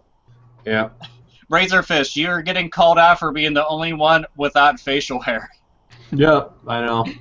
Hey, just so you know, I got a bit of bum fluff, so. Hey, he's got a fucking handsome face. He'll show it off how he wants to. It just he's only 12. Like right now, if I get rid of my beard, I die. I just die. No, it's you draw your power from the... Believe it or not, guys, it's actually the source of his power. Yeah, That's like what I no think. shit. This started growing in 6th grade. No fucking chance I'm shaving it off now. So wait. Are you telling me that you didn't need to succeed in school? You just grew facial hair, and the teacher just passed you on up? Is that what happened? I was able to get served in bars when I was 16. Good. What? I was able to get served in bars when I was 16. And the reason that I can say this 100%, and I have witnesses, is because every time that I went to an ECW show, we always stopped at a couple bars, and they were always like, "What will you have, sir?" And I'm like, "I'll have a Mountain Dew, ha-ha!" No liquor, you get to pay a cover charge. Yeah, and they're like, "You won't have a beer? You're a bitch." I'm like, oh How'd man. you suit with that thing? Okay, so what about thoughts on Mass Effect 4, guys? Fuck off. Is that really going to happen? It's officially happening. Oh. Dude, I didn't even hear about that. No shit. It's happening, unfortunately. Here's the thing. If they can actually get it in their head that it is actually a role-playing game, then yay. But if they just want to give me a cover-based shooter, then go get fucked. What are you talking about, Alpha? What are you talking about? They said that Mass Effect 3 was going to be a return to our role-playing roots of the series, and by jolly, that's what they did. Gosh, golly, darn, geez, gee whiz. So I guess you know, the entire time that I was playing it, and I thought I was playing like, I don't know, a Gears of War Star Trek simulator or some shit. I was just like completely on fucking opium the entire time. It's true. Stop chasing the dragon, Alpha. Well, I don't know. If that just get it right, EA. If you want to continue to have money to keep fucking up with, then get it right. That'd be super. You need all the fucking IPs that you can get, I assure you, because you're already driving fucking things like Need for Speed into the ground. They just need to reboot Road Rash. Just stop doing Need for Speed for a couple of years and just do Road Rash. I mean, all it is dude, I'm still fucking livid about it. Still fucking livid that I got to sit there and see that fucking beta footage of the would-be fucking Road Rash that they were gonna make for 360 and PS3 and shit. Seeing that footage, I was like, that looks awesome, and then they were like, no. And it looked fun. It legitimately looked fun. It was like. When did they cancel this? Huh? When did they cancel this? Do we know? I would have to go and pull it up on the tab. I made a video about it like quite a few years ago. Is that one that's like all white? Is that all white you're thinking of? And it's got like the chain in the bottom. I can't fucking remember off the top of my head because it's been so damn long. All I know is it's supposed to be Road Rash, and it was Road Rash Redemption, I think it was called, wasn't it? Yeah. It basically got shit canned. And the thing is, like, even in a lot of people don't realize that in early beta footage, you know, obviously everything isn't finished, but this looked very good even in early beta. And that's saying something. If you can look good with just the foundation intact, you know, it's smooth sailing from there. Electronic Arts apparently didn't feel that way, so they just fucking got rid of it. And I don't get it. I don't. Because I would play a game like that to death. I sat down on my Genesis and played Road Rash so fucking often. And as a matter of fact, that's the best game on the fucking 3DO. And I know that might seem like I'm grasping and trying real hard, but just saying that the 3DO out of its entire library, Road Rash, sits above everything else. Oh, Need for Speed's quite good, isn't it? Well, yeah, Need for Speed's good, Wing Commander is good, but the thing is, Road Rash is fucking excellent. Like, that's the best version of that one. Yeah. And well, then sorry, it just felt so amazing when you played it for the first time on the 3DO. It just felt like that's what the future game was going to be, rather than sort of look better than arcades at the time. Well, and it was a racing game where you could punch motherfuckers, which was revolutionary.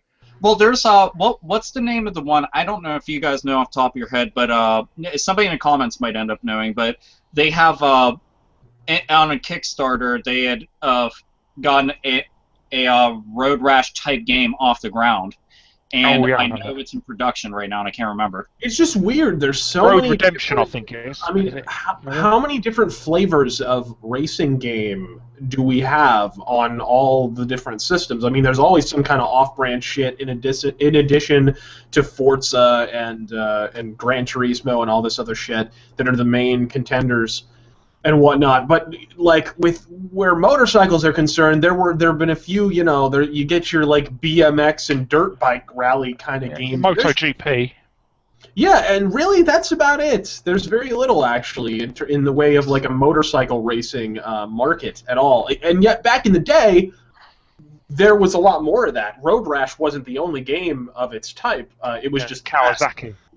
Yeah, there were actually quite a few. So. I'll tell you one interesting fact you might not know, that the PlayStation 4 is the first ever Sony console never to have a Ridge Racer game launched with it. I knew that. I actually knew that. Oh, well, fuck you then.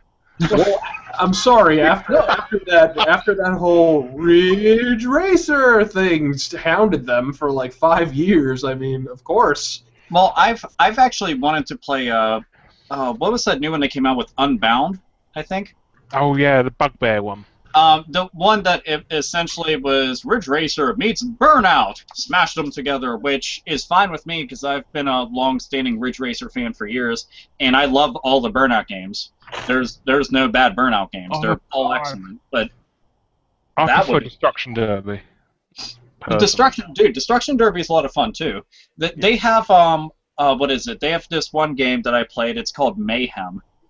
And that's a lot like Destruction Derby, except for it's done like comic book styling, and it's one of those games. Do I have it behind me? And of course you can't forget Grand Theft Auto. Although they need to put some more fucking motorcycles in those games. Jesus, there's like 3 motorcycles to ride around on that fucking game. It was bullshit. And there needs to be more tanks. There needs to be more of that kind of shit in general. There should. What's that one? Mayhem? All right. This is the game that I was saying is like Destruction Derby. So if I don't remember what all systems that it's on, but if anybody likes Destruction Derby, check this game out. It's cheap as fuck. And can we see the screenshots on the back, please? Huh? Can we see the back? The screenshots. I'm trying my best here. Ooh, but it's a bit like what's his name? Mad World. Is it like that? Yeah, actually, it did remind me of that quite a bit, and it did get compared to that. But the thing is, a lot of the reviews for it were just like, oh, it's not that great. But I saw it, and it was like $8-9 brand new. I said, fuck it. I picked it up, and I didn't really get why everybody was trying to take a shit on it. It's a budget game. This is like, this right here is like a kind of game that I would have picked up for like $20-30. But hell, I'm not going to complain single digits. Pretty good topic here, guys. Someone's asking, what are, and we've touched on this a couple of times just in diminished quantities, but do you guys know any movie-based games? This is from Echolet. That's exactly where I was going to. Okay, Do make you sure guys know any movie-based games that were good that didn't get a lot of attention? One that stuck out for me, I don't know if it got a lot of attention. I think I may have brought it up before, was The Warriors on PlayStation 2 and Xbox. I thought you meant, well, they got a sequel, didn't it? It did all right from what I remember. Did it? I don't recall. I just remember seeing it, drunk. Yeah, I know quite a few people who played Warriors. It was weird, like, toward the end of the PS2's life cycle, there were a lot of those kind of games that were based on older movies, like Scarface, around the same time. And Rocky came out, and... They're going to have a Dirty Harry one as well. That got cancelled, though. Oh, what? Oh, It would have sucked anyway. The new Mad Max game that's going to be coming out. Man. That actually looks like it'll be quite cool. And there's Escape from LA move. There's Escape from New York game as well. That was cancelled. What? That's ridiculous. That makes me kind of sad. But, I mean, I'm trying to think of ones that didn't get a lot of attention, because most of the ones that I think of, a lot of people know about. Batman on NES is one of the best ones. GoldenEye. Batman Returns on SNES. Yeah. Well, the thing is that all the Batman games, like on Nintendo, Sega Genesis, Sega Master System, Batman Returns on the Master System, brilliant. Dude, they are excellent games. The thing is, the Master System versions, I didn't get to play until like a year or two ago. And I got my hands on them, was playing them, like, these are a lot of fun. And it's all thanks to emulation, because I can't ever fucking find the games around here. But, yeah, they're really good. I'm just trying to think of, like, obscure ones. I'm actually looking around my game room trying to find some. As a matter of fact, while you guys talk, I'm going to look. Yeah. Honestly, I'm racking my brain for movie-based games that were just anything aside from a cash grab, and there's nothing really striking me. I really enjoyed... that fucking Men in Black piece of shit on the 360. Case in point. Yeah. I enjoyed the PS1 game. It was like a 3D adventure kind of a game called, and it was based on one of my favorite movies, The City of Lost Children, which is like a French kind of steampunky sort of movie. Excellent movie, but anyways, the game came out. I thought it was fantastic. It was an old school kind of point and click. Yeah, very point and click-ish sort of thing. And well, it was that on was a Psygnosis game. That was. Yes, it was. Yes. Yeah, that was a great studio, and it's a shame what Sony fucking did to them. But yeah, great goddamn game. And I don't know, there were a lot of great fucking. Would Stranglehold count as a movie game? Because it's sort of based on the sequel. You know what? I will actually count Stranglehold because it is technically part of that series. So, and I got so much shit years ago when I first started YouTube because I said that Stranglehold was great, and it is. It is a mindless, fun, run around and shoot everything game. Your ass is a fucking slip and slide, and you just go everywhere and just. Well, it's a bit of a Max Payne ripoff, though, isn't it? Surely. A little bit, yeah. It's like if Max Payne was seen through the eyes of a drunk child. Basically. That's what the game... So in other words, if it was seen through Rockstar's normal audience. Gotcha. So, but, no, like, you know what? Back to your point of Batman. I've brought this up before. Batman Begins on the PS2 and Xbox. Very, very good game. You know, there was this kind of misconception for a lot of years. I remember when Batman Arkham Asylum came out, they ran a lot of features about when will there be a good Batman game again. Oh, well, there's never really been a bad Batman game. Really. Yeah, there. Batman Forever on the Super Nintendo. And some of those animated series ones. One of them was really good. One of them was pretty bad. Well, the Konami one on the SNES was good. Yeah. No, there was probably the worst one. Was it Batman Dark Tomorrow? Is that it? That was the one I was thinking of. It was so shit. Yeah, that one. I've got the thing is, the game was in fucking like development. Butt crack. Oh fuck! Shut up.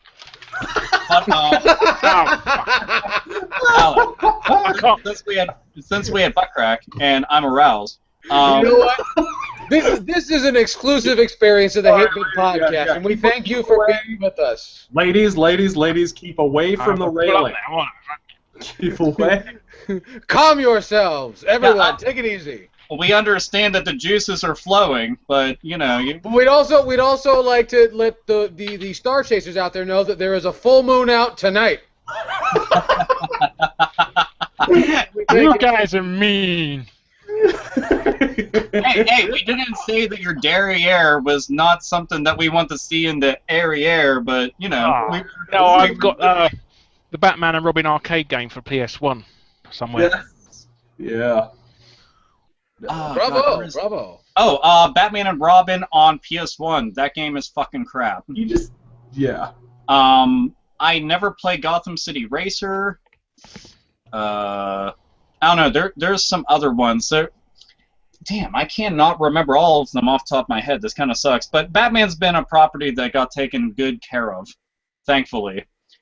On the average. Sometimes, yeah. Sometimes better than others. Well, as far as like the movies are concerned, when it comes to Batman and Batman Returns and Batman Begins, they were just fine. But other than that, like The Dark Knight never had a video game for it because at the time they were already making the Arkham games.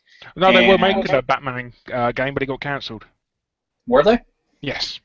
I'm convinced more games were canceled than ever got made in like that time period. Well, they did. And Batman Arkham. There's actually footage of the cancelled Arkham Asylum game as well, because it used to be Gotham by Gaslight, but set in the 18th century. Yeah, and those cape physics are mind-blowing. Dude, I would have dug a game like that so very much, because Gotham by Gaslight is a really good book. Granted, it's short, but it's just, it wasn't meant to be like one big, long-ass story, so...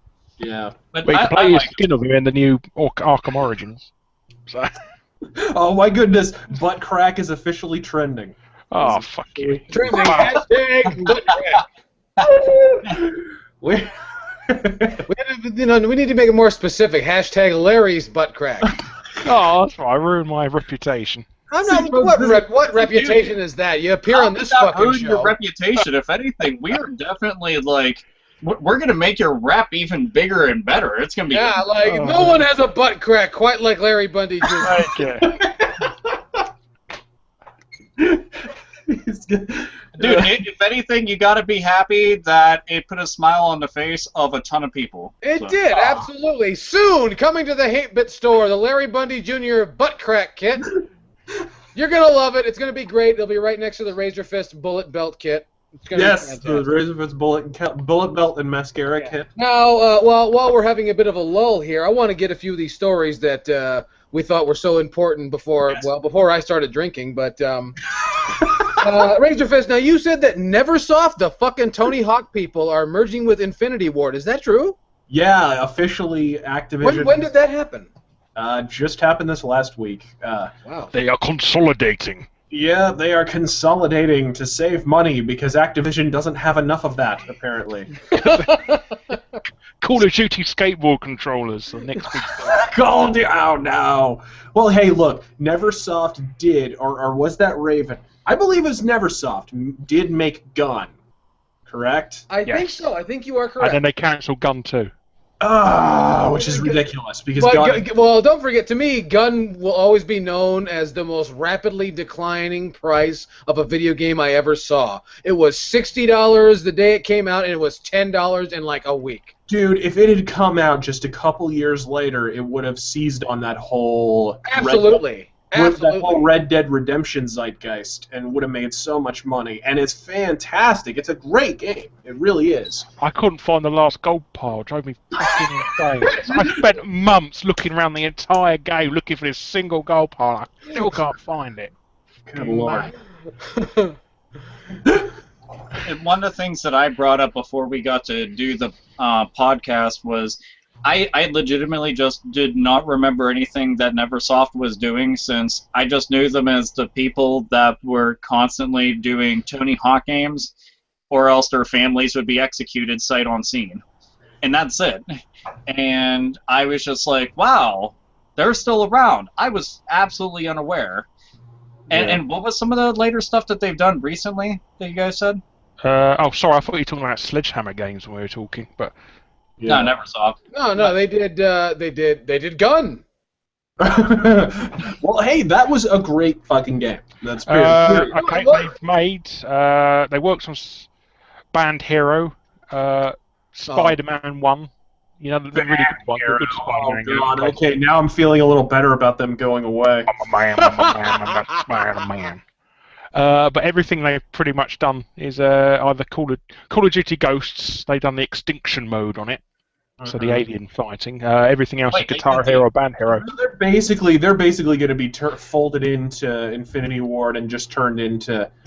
And people are asking, like, what are they going to be called? Infinity Soft or Never Ward? It's like, they're going to be called Infinity Ward because Activision does not give a fuck about Neversoft. They're going to be the guys that animate the fucking bullets. No kidding.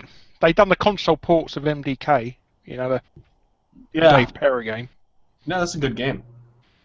But fucking, I mean, there's no way that this is going to be a shared name. It's Infinity Ward. They're going to get swallowed up, and they're going to do all of the labor that most of Infinity Ward doesn't give a shit enough to do. They might just be renamed like Infinity Ward East or something like they always do with. Yeah, probably something to that effect.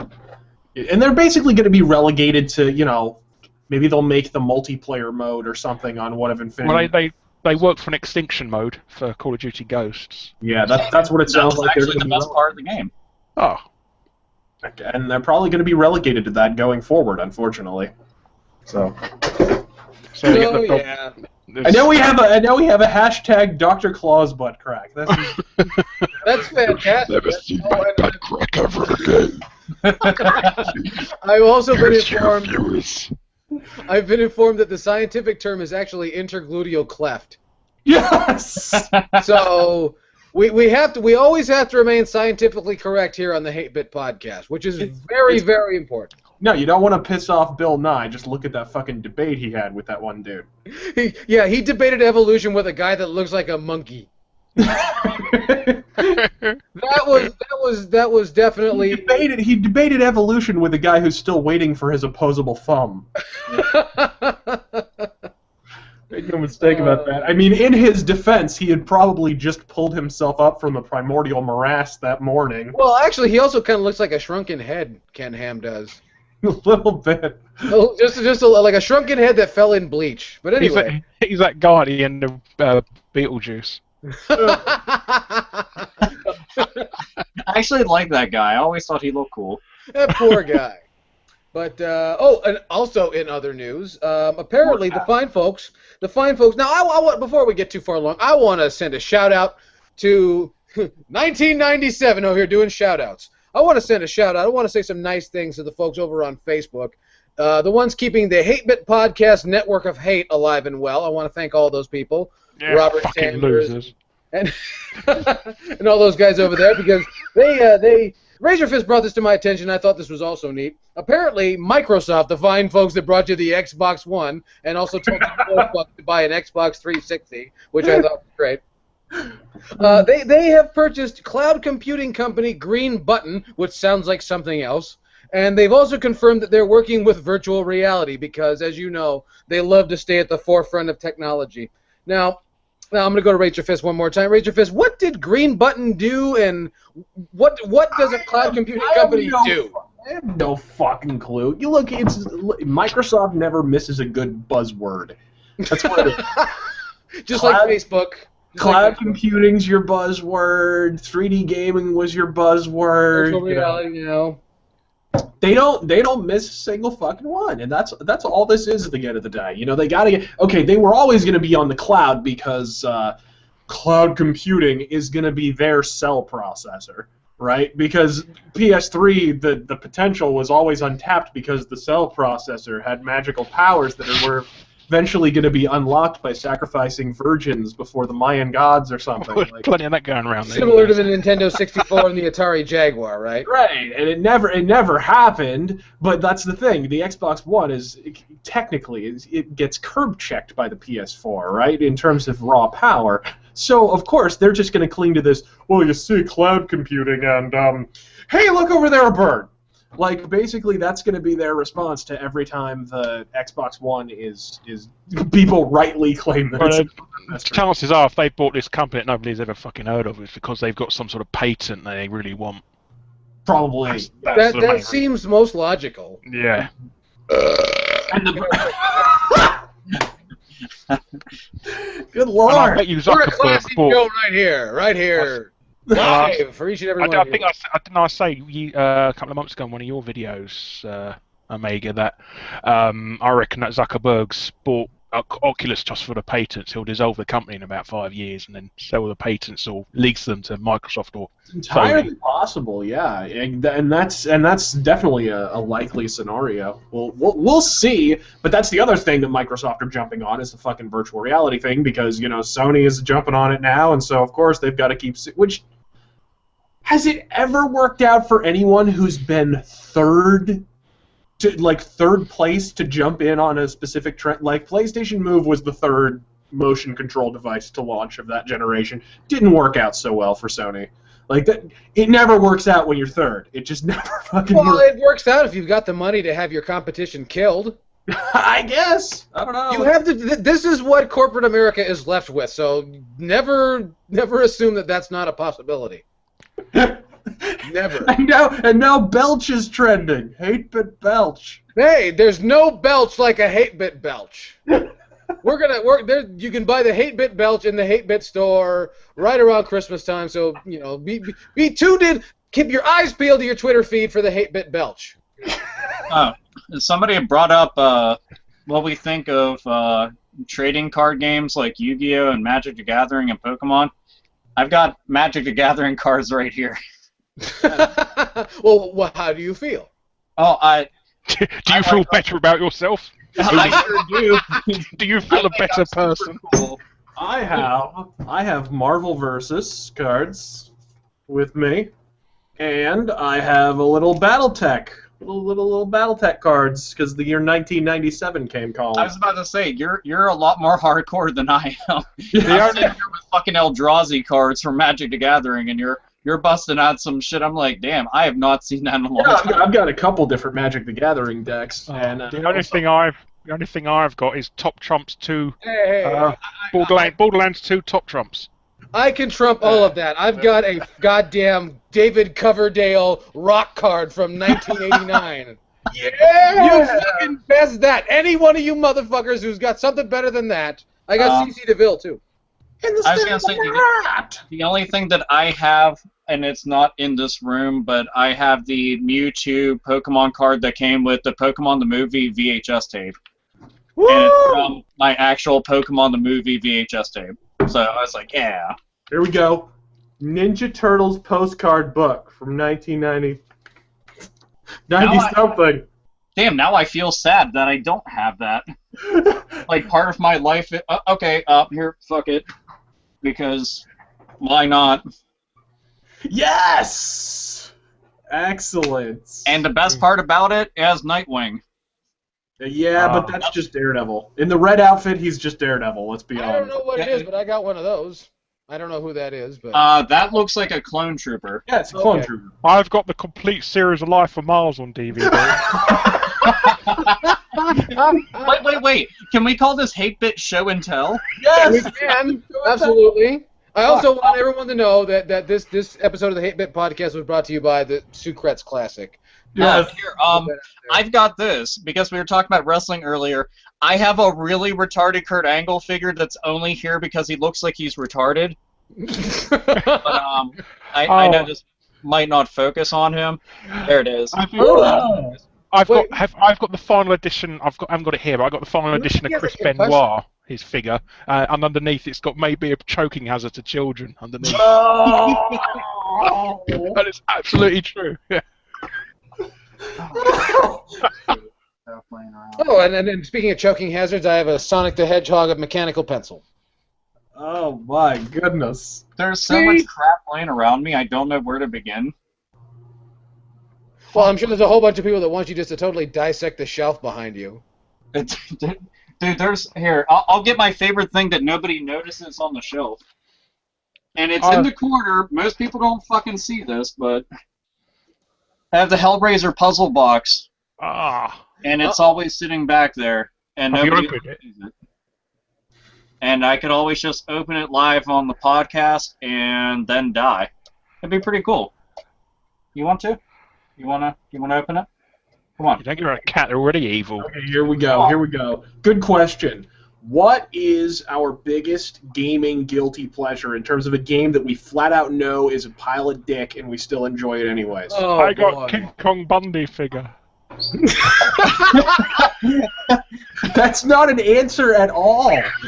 But it's fucking cool. Hey, when you show that off, you count to 5.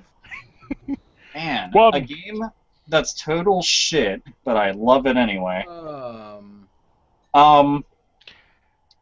That's what the Japanese It's call bound it. to be something on the PlayStation 1. No. That's what the Japanese call a kusoge. Okay, here's confession time for me. Okay, I kind of have to hand over my cock and balls along with this admission, but Final Fantasy VIII. Really? I don't hate Final Fantasy VIII. I'm sorry, I enjoyed the game, and it's just Fucking bastard. hate it. I really think you should have prefaced that with "God damn it." You could have totally turned this around. Like, don't make it a guilty pleasure. It's like, I like Final Fantasy. God The damn it. visible-looking G.I. Joe Sagat figure. Let's not be. Oh, I've got that actually. Yeah. Dude, I'm trying to think of just absolutely horrendous games.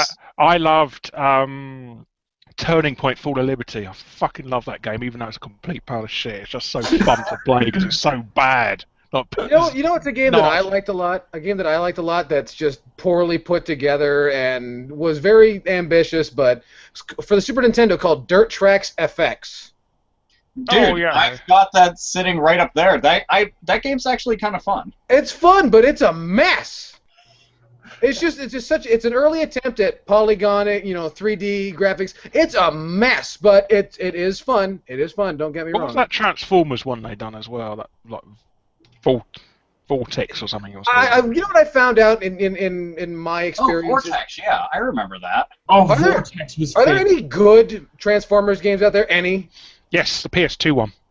Yeah, Atari one. They were Atari the released. new one where they. What's the one that they've got? It's on 360 and PS3, but it's got that big ass fucking Transformer that's like walking around and shit. What, It's huge. Unicron. Huh? Unicron. What's the game name? I forgot. Oh, Is okay. it Fall? What? Is it Fall to Cybertron? Yeah, that's it. Yeah, that game I actually liked. It looks good. It controls good. I don't remember shit about the story. I just remember running around and having a blast. So just like the Figuratively, movie. literally. Fuck though. Like terrible games that I like a whole bunch. I still am having trouble fucking like. My brain's just drawing a goddamn blank. Alright, Every surely you time I played think Turning. stuff like that, I think a Deadly Premonition. Have you played Turning Point? Yeah, but that's not bad. That's a good game. That's a legitimately good game. Please play Turning Point. Turning Point. Yes, because it's so bad, it's good. Okay, what about? I know what answer. Even though he's not actually here, my video editor, Terangel, I know what his answer would be. It'd be Robot Alchemic Drive for the PS2. Who made that? It was made by the same people who made Earth Defense Force, actually. I was gonna say, I know it was published by Enix. That I remember. It is a turd, but it's a really interesting, cool turd. It's a giant robot game. You control giant robots, and the controls are bizarre. Like one button will be one leg, and one will be another, and it's madness. And yet, it's one of the most interesting video game concepts I've ever played. So yeah, that would be his answer in spirit. So. Well, that's good. That's good that Taryn can be here in spirit. We always represent. Now, if we're exhausted on that topic, here's one that I thought was really neat, and no one's ever asked us this before. John Eller says, "Which band have you seen live that has put on the best show that you've ever seen live?" And it says for him it was Gwar and Ghost BC. Gwar is a great live show, but Razorfist, who was the best live show that ever just grabbed you? This is a great live show. I really dug seeing Venom live in 2006, I think. Wow. I thought they were fucking great live. And really, you cannot go wrong with Alice Cooper. Alice Cooper is the best fucking show you can go to. He's never not cool live. You know, he fucking injected himself with a giant fucking syringe and cut his own head off, and fucking, it's just fantastic. Unfortunately, his song selection eats dick, but, you know, because it's always the same shit over and over again. It's like, change it up, motherfucker. You got how many billion albums? Like, throw some other songs in there, but, you know, like, it's fantastic shit. I would say it'd be a tie between those two, Venom and Alice Cooper. Love the shit out of those. That's good. That's good. Larry, is there any group you've ever seen live that's just? I've never been to a live show. You never been to a live show? Well, no. Fuck you. There we go. Okay, no. There's one more for me. All right. Seeing Watain for the first time. Ah. Where, you know, and I'm not big into the Swedish Norsecore black metal or whatever, but you know, I got free tickets to go, and I was like, hey, I'm gonna go. And you walk in, they did this long prep and wouldn't let anybody into the venue before they played, and there were no openers. It was just them. That sounds terrible. Yeah, but here's the thing: they did this long prep, they let everybody in. It's dark. There are no lights on in the fucking venue, and you're like, what the fuck is going on? And you just smell rotting shit. You smell death. Did you go see Mayhem? I'm like, what is this smell? And then they light these torches on the side of the stage, and there's just pigs' skulls and heads and butchered meat and fucking mangled body parts stuck to spikes on the edge of the stage. Wait, what band are you talking about? Watain. Dude, that's who I was gonna fucking say. I was like, wait a minute, this sounds just like Watain. I saw them in New York, and dude, everything Razorfist is saying is 100% accurate. As a matter of fact, if you see their fucking the stuff that they wear on stage, yep.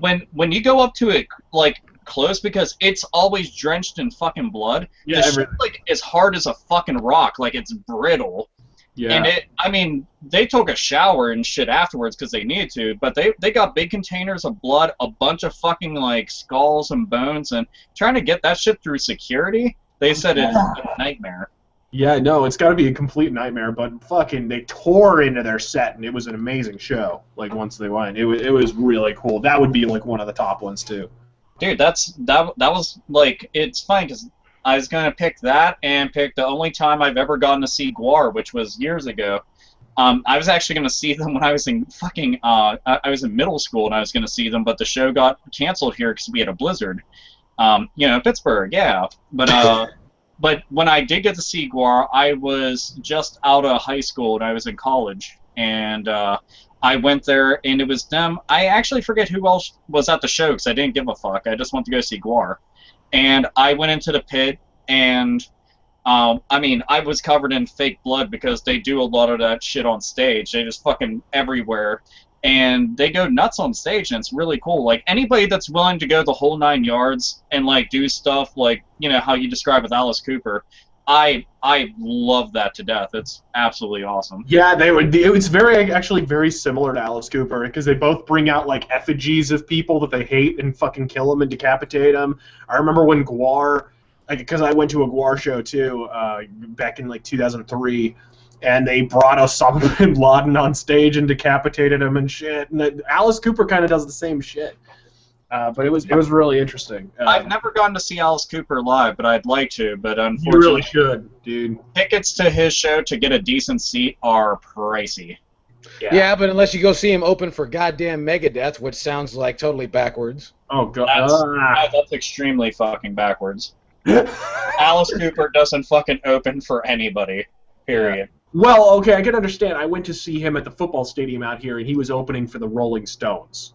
That I could be okay, it's the Stones. All right, gotcha. But well, what did he do? Help put them on stage too? in the immortal words of Dennis Miller, believe me, moss has gathered. God, yeah, seriously, you'd have more luck, opening for Rock Hudson. Since Larry hasn't actually seen anybody live, is there any particular bands or any performers that you would like to see live? Not really, no. No, I'm not into sort of going to see things. I'm happy enough just You're happy enough that the internet brings it to you. Good for yes, you. Good on yes, you. I'm too fucking lazy. I don't give a shit about paying somebody. Paying people money for entertainment? What the fuck is that? Yeah, fucking that's what BitTorrent's for, bitches. Honestly, yeah. If anybody watching me right now had to fucking pay for this, they'd be outside. Yeah. Oh wow. Anyway, I think we got time for one more question. What do you think? Yeah, I say we do it. We got time for one more. Somebody pick a good question because there's a lot of opinions on here, but not a lot of questions. And Andrew Codd says, "Big rigs." That's all he says. Well, this is something that's easy to fucking turn into a big discussion. But Azure Edge, I don't know. Do you have any niche game suggestions? Niche game. Yeah, so basically just unheard of random games that nobody fucking knows about or cares about or just sold so fucking poorly because they pulled a Capcom, made the game, and forgot to tell people about it, and are pretty goddamn fun. Mm-hmm. So... I'll have to think of something.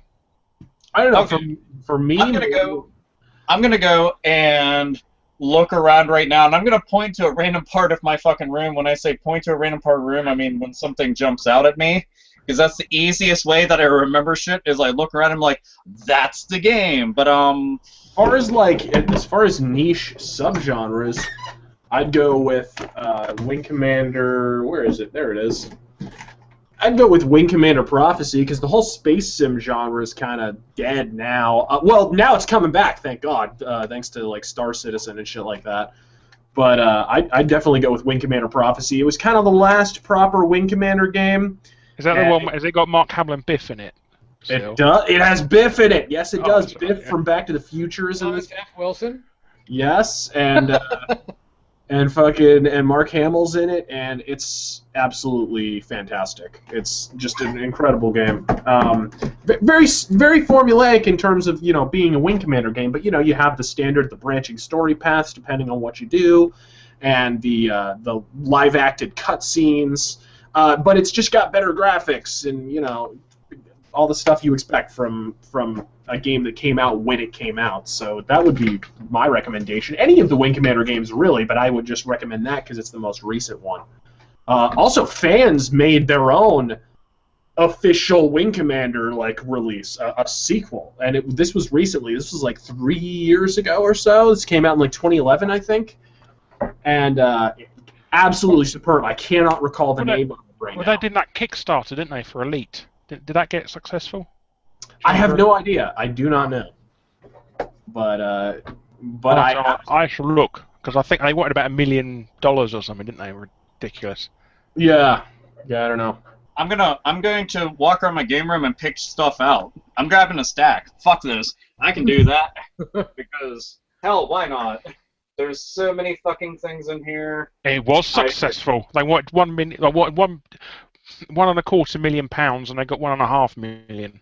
If anybody steps in right now to watch the show, they're going to think Alpha Omega Sin is invisible. I am invisible. Which he is. he doesn't get... Good. Very important. How often do you have to wash your hair? Who, me? Yes. I wash my hair every other day, because washing it every day is bad for it. Oh. Gives you gray hair. I skipped gray hair. I got white hair. Good for you. Bad motherfucker, that's why. Yeah. Let's see. I'm still picking out stuff. I'm sorry. Well, you do that. You're doing a fantastic job. I want you to know that. There's some stuff so far. See, you guys are. There's going to be a grand finale right here on this Pissing in the live stream. The main event is Alpha Omega Sin and his niche game recommendations. So stay tuned. In the meantime, I'm going to proceed to consume poison. I know why. Here, that can go on the pile too, because I just got that. It's the second time I'm buying this game too, which is annoying. Well, then you shouldn't have gotten rid of it in the first place. It's because I'm a super nice person. Are you trying to cut into Pete Dawes' racket now at what games I've just bought? Oh dear God. Who? Oh, that's. And here's my new game. I got it today. Unboxing video. Poor Pete Dorr. He was born without a personality. That's a shame. Yes. Yeah, well, that won't stop you on YouTube. No, of course not. This will just be random crap that I just picked out. There's so many other fucking games I could pick, but fuck you, at least I'm trying.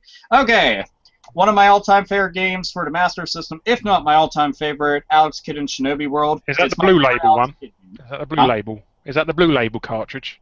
I do believe so. Because that's the rare one.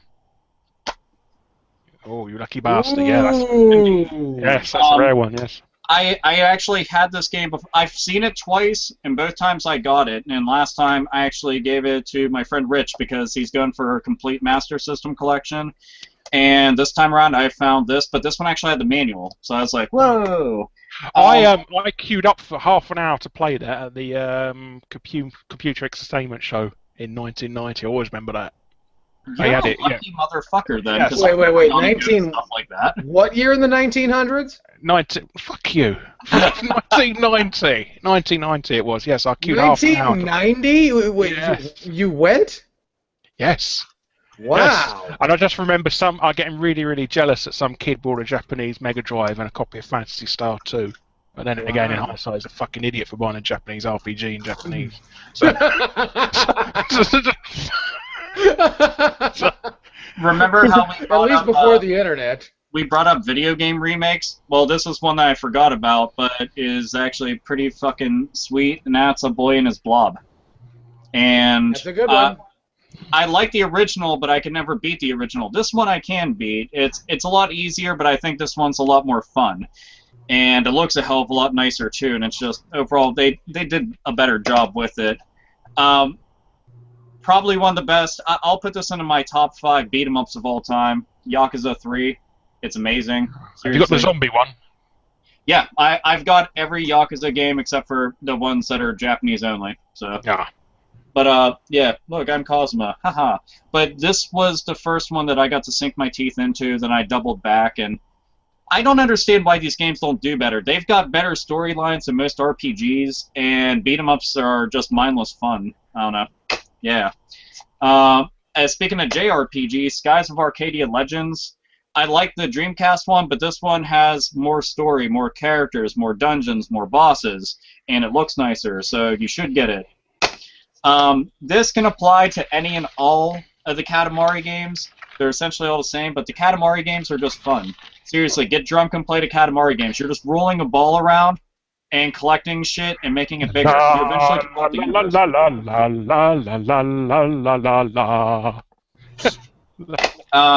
Fucking love Shadow Hearts. It's a horror RPG.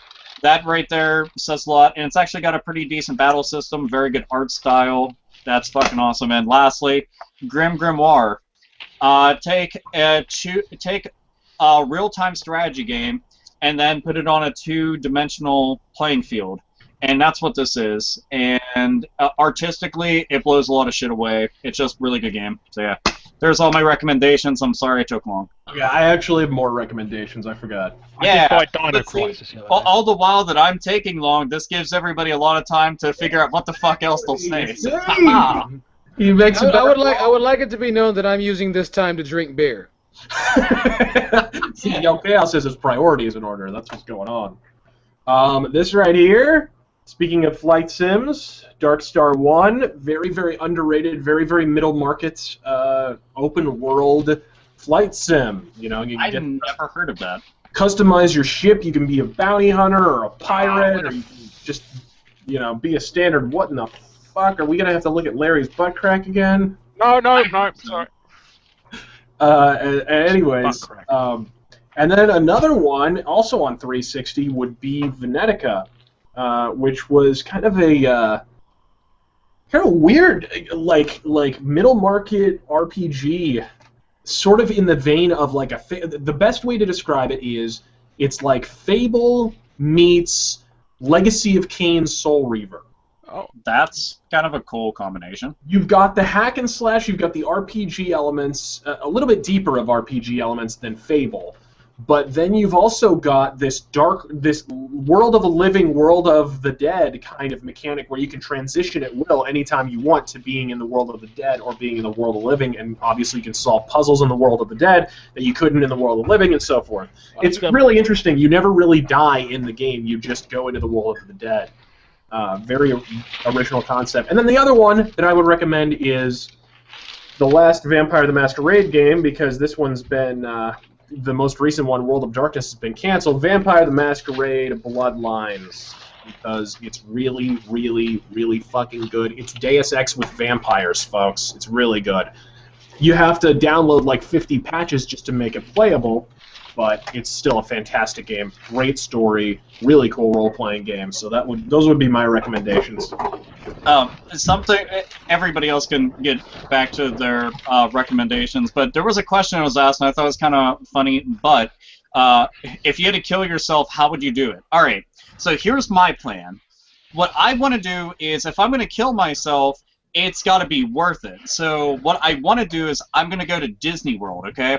And I'm going to go there with a bunch of fireworks. And I'm going to go up to the highest point possible on the busiest day possible, during the day no less, and I will jump off. And on the way down, I'll light off all the fireworks and blow myself up.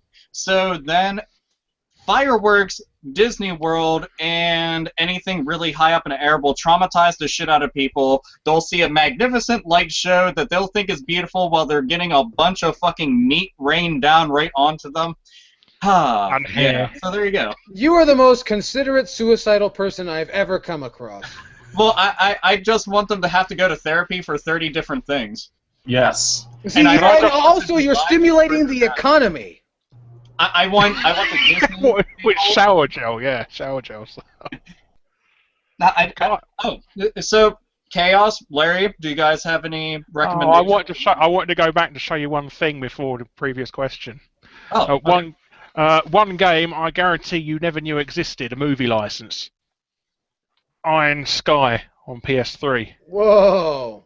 Yes. I've never heard of Iron Sky. They only ever come out in... What? I've never heard of the movie Iron Sky. Zombies on the moon.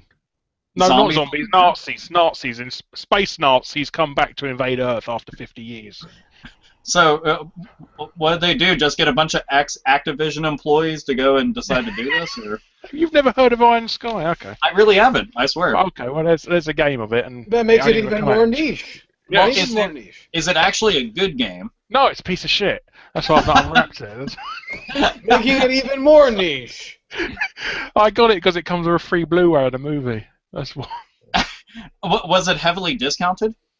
£15, which is about $30, and it come down, and it's a special edition as well. It comes with the art book that you'll never actually ever lose. No, art books are shit, aren't they?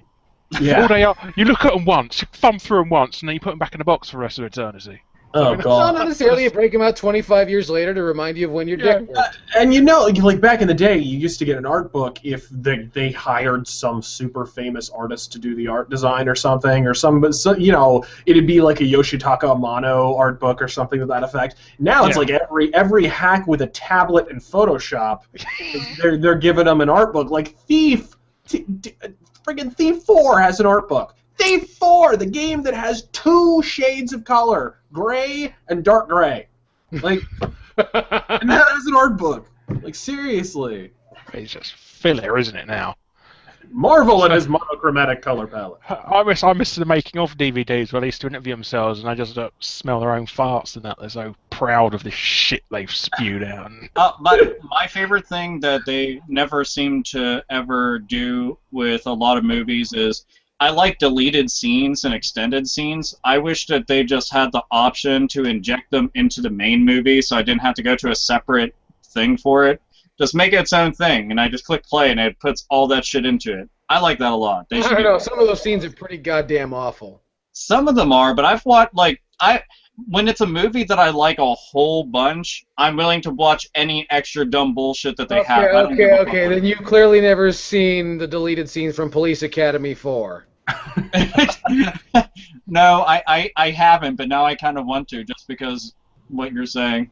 I can't say I'd recommend it. It's Steve Guttenberg making a joke that was funny, so you had to take it out. So. I don't know, man. I want to go back and actually watch them all the way through because I was talking about all the really cool movies that came out the year I was born, and Police Academy is one of them. And I was just like, dude, now I kind of need to go and watch all these movies. Just have a 1984 night and just fucking have all that stuff. Don't forget to watch 1984. Yeah, Ghostbusters. Yeah, even though Ghostbusters is made like shit, apparently, according to some limey fuck who picked out all the fucking problems with it. Don't know who it is. I never. Fuck you. No, I'm just pointing things out that you missed in a movie that you've seen. I know, and you ruined that movie for me. Somebody called me an annoying voiced bastard because I get loads of hate from it. You're the annoying voiced bastard? Yes. Dude, you have an awesome voice. Dude, you're Dr. Claw. Oh, thank you. Yeah, you're fucking Dr. Claw. You have an annoying voice. Curse you. They have you confused with Robin Leach. They do. That's what it is. That's exactly what it is. Chaos, do you have any random games that you know nobody gives a fuck about? No, I don't. I racked my brain, but if I could recommend anything, I would recommend Alcoholism. It's great. That's a good game. That's a good game, and I agree. I feel like the factual camera is emulating what you can see at the moment. But unfortunately, I thought we were doing that question about how you kill yourself the best way. Oh, are we doing that already? Oh yeah. Well, I already answered the way that I would kill myself, and that's just to traumatize a shitload of people in a really funny and neat way. So, what if you guys could kill yourself in any way possible? How would you do it? I'd want to jump off a tall building, and whoever I landed on won the Publishers Clearinghouse.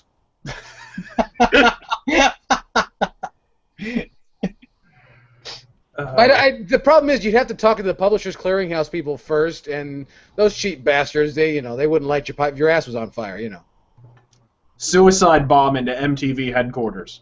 Oh, that's good. Wait, I want to change my vote. I want to do the same thing, but Cartoon Network. If you're gonna be all self-pitying, don't be selfish. Do some good on your way out. That is true. Well, you could do that at a U2 convention, really, couldn't you?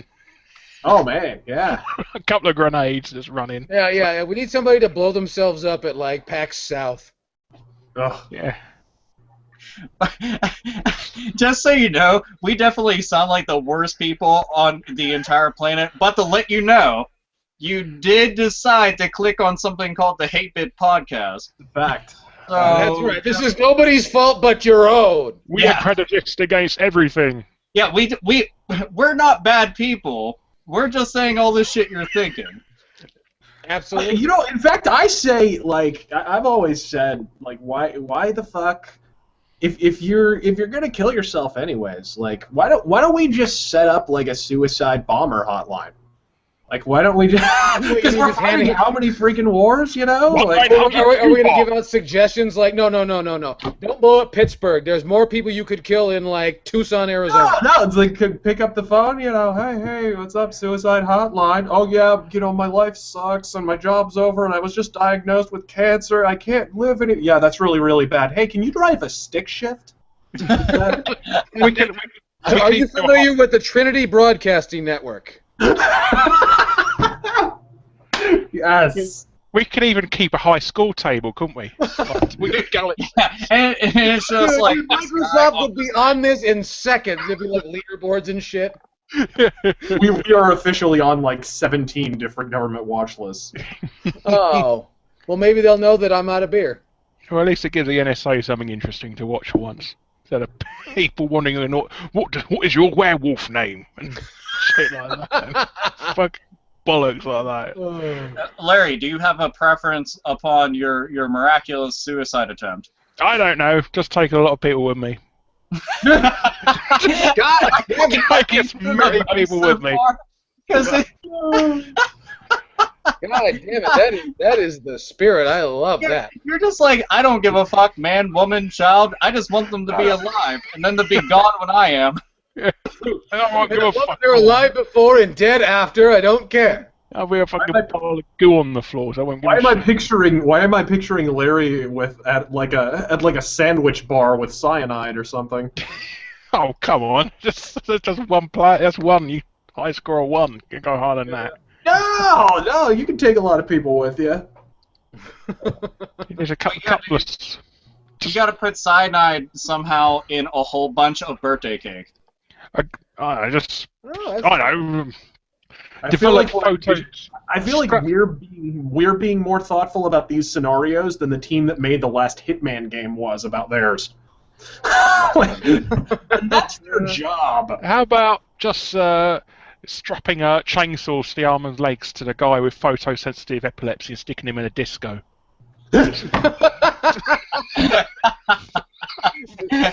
Speaking of niche experiences, goddamn. I've always fancied the idea of somehow having a pillow fight and one of the pillows actually has a landmine in it. That's what I want to see. Everybody's just going to town and one person, boom! It's like Russian roulette with pillow fight. A fucking down feathers and people going everywhere. I mean, like, look at that. Oh, yeah, fantastic. But you know what? Speaking of landmines and cyanide, we've reached the end of Pissing in the Livestream number 4. Isn't that shameful? But yeah, we got to get out of here. Folks, we thank you, each and every one of you, for joining us right here. We'd like to invite you to follow each and every one of us. Myself, Alpha Omega Sin, Razor Fist, Larry Bundy Jr. Follow us on Twitter, Facebook, YouTube, all that stuff. You'll find links and so on down there. And, come check us out. Wait. Wait, what? What? Okay, everybody, seriously, all you gotta do is just yell chaos, and it's YELLKAOS. Just type it in, his channel will come up. And also, you're on the fucking 8-Bit channel. There's a link to it. Yeah. And Razor Fist channel is on there. You've gotten to see his beautiful fucking face. Now go see his beautiful face go and rampage through games while he reviews them and movies. And Death Wish. Death Wish. Yeah, it's He'll make you feel clever with his long words. And yeah, and he can go and bedazzle you with his fucking dictionary mouth, and it's amazing. And then Larry Bundy is here, and he got to show you his ass. Don't you want to see more of this man? He'll show you his entire package. Show their ass for you people. How many? Well, that's why you're showing it in your channel so I don't get banned. Dude, I could show all types of shit. If anything, I'm just thinking about putting up porn. It just it gets everything out of the way, and honestly, I've got a lot of love to give and wipe off the faces of many. Yes. But seriously, Larry Bundy Jr., you type that into YouTube, you will find his channel. If not, it's because you don't know how to fucking spell. Well, I don't know how to explain it. What we need to do is type in youtube.com/Larry now, because I've got a vanity address. Oh, wait, really? Good for you. Yes. So you just type in Larry and get my name. This smooth bastard. Yeah. Look at that. Thinking ahead and everything. Well, as you see right here, this is the show where you get all kinds of hate, all kinds of booze, and you even get to look at butts. So, thank you for joining us. My name is Yell Chaos. Joining me as always was the astonishing Alpha Omega Sin. Thank you, nerds and nerdettes, for showing up, and for anybody who doesn't give a fuck about me, don't worry, I give a fuck about your mom. The radical Razor Fist. Thank you for joining us and gazing at my pert man breasts, and we'll see you again. God fucking speed. And the man with the lavish derriere, Mr. Larry Bundy Jr. See you next time when they run out of guests reviews. Thank you very much, folks. We love you. You guys have been great, and we have been the 8-Bit Podcast. We'll see you next time. Bye-bye. I was going to keep squeezing my tits together like this, because it means it's going to be live. We gotta.